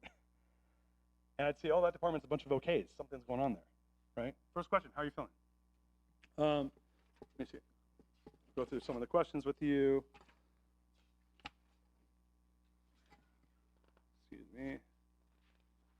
And I gave you guys all the questions. So how are you feeling? What's the morale you see around you? I asked that every other week with my entire team. And we'd break it down. I would just go through it. Second one was, what do you need help with this week, this month? And they would have an opportunity to speak up. I want my team to speak up a lot. I want them to know that this is an opportunity for them to speak up. Now, this is asynchronous. Why? Because in one-on-ones is where we have synchronous. And the last but not least, if you've rolled out your core values effectively, I did, which core value did you see someone live this week? Can you tell us the detailed story behind how they lived the core value? I would take those and I would send them out to the whole team. And that's how I teach people how to learn their core values, because they have to actually use them every other week.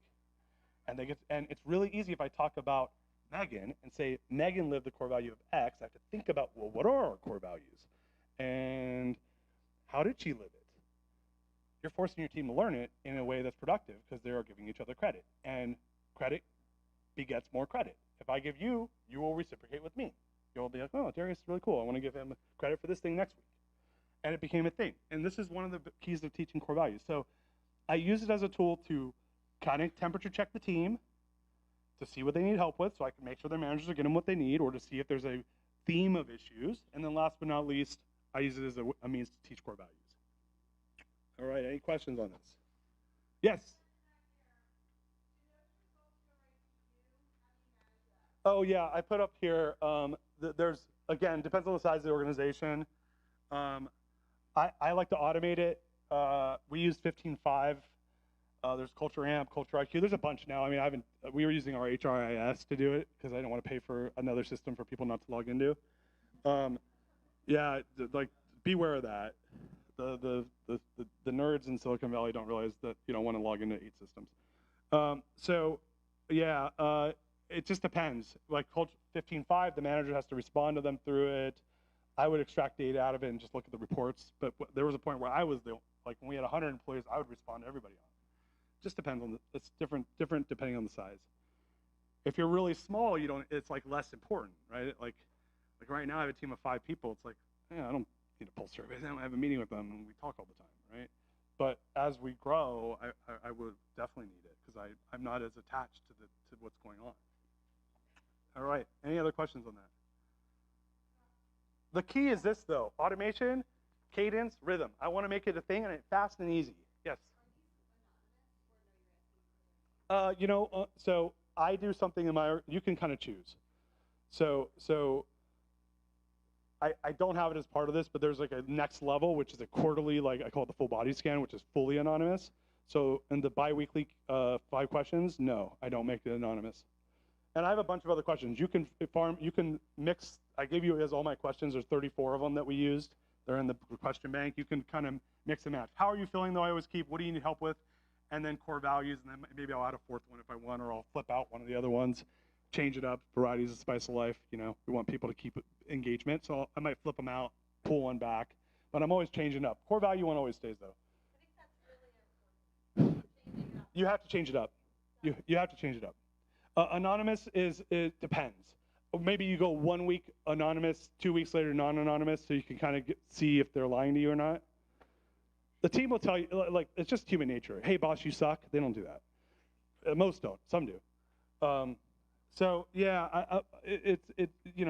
I always said, as much as I hate hearing I suck, I still want people to tell me I suck when I suck. Right? So at least I can fix it. Other clarifying questions or something that would help give you a little bit more clarity on that one? Yeah, I used to tell my business partners. My business partners hated it. They were like these autocrats. They're like, oh, they're just going to complain. I'm like, listen, man, they're complaining either way. You just don't know about it. Like, you want to be reactive or proactive? I want to be proactive. I want to get ahead of it. Why? Scale is a friction removal process. Complaints are friction. I want to remove it. And what really happens is people, they don't understand a process, there's a lack of communication around something that's pissed them off, or you have some toxic ass manager that needs cut that you don't know about. I mean, I saw some people that I'm like, wow, they are really good at playing the part. And then I find out through all my surveying and stuff that they're doing crazy shit to my team. You know? Humans are weird. So, all right. Well, we're coming to the end of the show. Let's see. I like this quote. So, look, I know I gave you guys a lot of stuff. You got to keep it simple. But I'm going to read this quote because I really think it nails the way to make this stuff come to life. Our life is frittered away by details. Simplify, simplify, simplify. I say, let your affairs be as 2 or 3 and not 100 or 1,000. Instead of 1,000,000, count half a dozen and keep your accounts on your thumbnail. You got to make this easy. You got to simplify it. If it's hard, your team won't do it and you won't want to do it. You're going to get frustrated. So you got to make it easy. And it's really about focusing on the right stuff at the right time. And then building that muscle memory, building those cadences, building those rhythms, and over time you can start to layer on top of it. And as you do that, you start to build really a frictionless machine in your company, of your company. All right, so a couple takeaways. Does your team know where you're trying to go and how are you managing them to that outcome? So it's a question to ask yourself. Does your team know where you're going? How are you managing them to that outcome of where you're trying to go? Do you truly have a culture of accountability? It's an easy yes or no. Are your performance management systems proactively eliminating friction in your organization? And this is, I like to throw this at people, because if they say yes, yes, yes to all that, then I go, okay, what would happen if I added a zero? A zero to your revenue or a zero to your headcount? Would shit start to break? If you're at 20 and now you're at 200, does it still work? And if the answer is yes, then you're perfect, like this table. No, seriously, add a zero. I always say add a zero. Let's see. You're at 10 million? Does it work at 100? You're at 1, does it work at 10? And what I find is that a lot of these systems don't grow as you grow. So I like to kind of make it easy, and that's where I'm coming from. Anyway, with that said, man, this is such a pleasure doing this with you guys. I hope I didn't bore you. There's my information. Feel free anyone can reach out to me. I kind of have a training on this my whole system, so you can happy to check it out. It's a 30-minute training. There's my email. Feel free to reach out to me if you have questions. I will schedule with you to do a deeper dive on some of these tools. With that said, thank you guys. Can we give them a hand?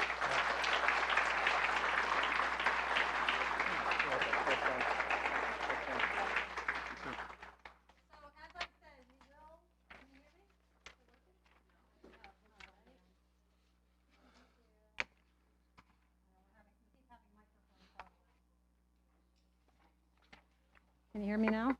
All right, good. I will be sending out information to you all over the next few days. We've got a bit of a busy week. Please, please, please, if you're taking pictures, if you're posting on LinkedIn, please tag us on LinkedIn, follow us on LinkedIn, go to YouTube and follow us.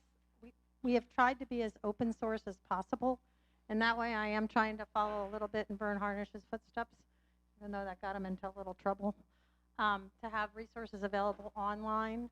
The information that Darius is talking about, you can read a little bit about his story, his partnership story with Ali at our blog site, as well as his core value equation webinar is also available on CEO Think Tank's website. And if you, for some reason, don't hear from me, just reach out, like ceothinktank.com. There's a contact form, and I can get you the information that was promised. Sounds good? All right, thank you. Thank you again, all of you, for coming today. If you are interested in joining our community, please reach out to me and schedule time to chat, to meet. We are happy to entertain any enlightened leader who wants to grow. My group, we are downstairs for lunch. My roundtable group, we are downstairs for lunch at 12:30.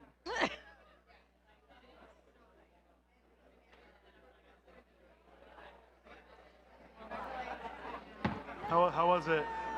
Did I meet your expectations? I think you did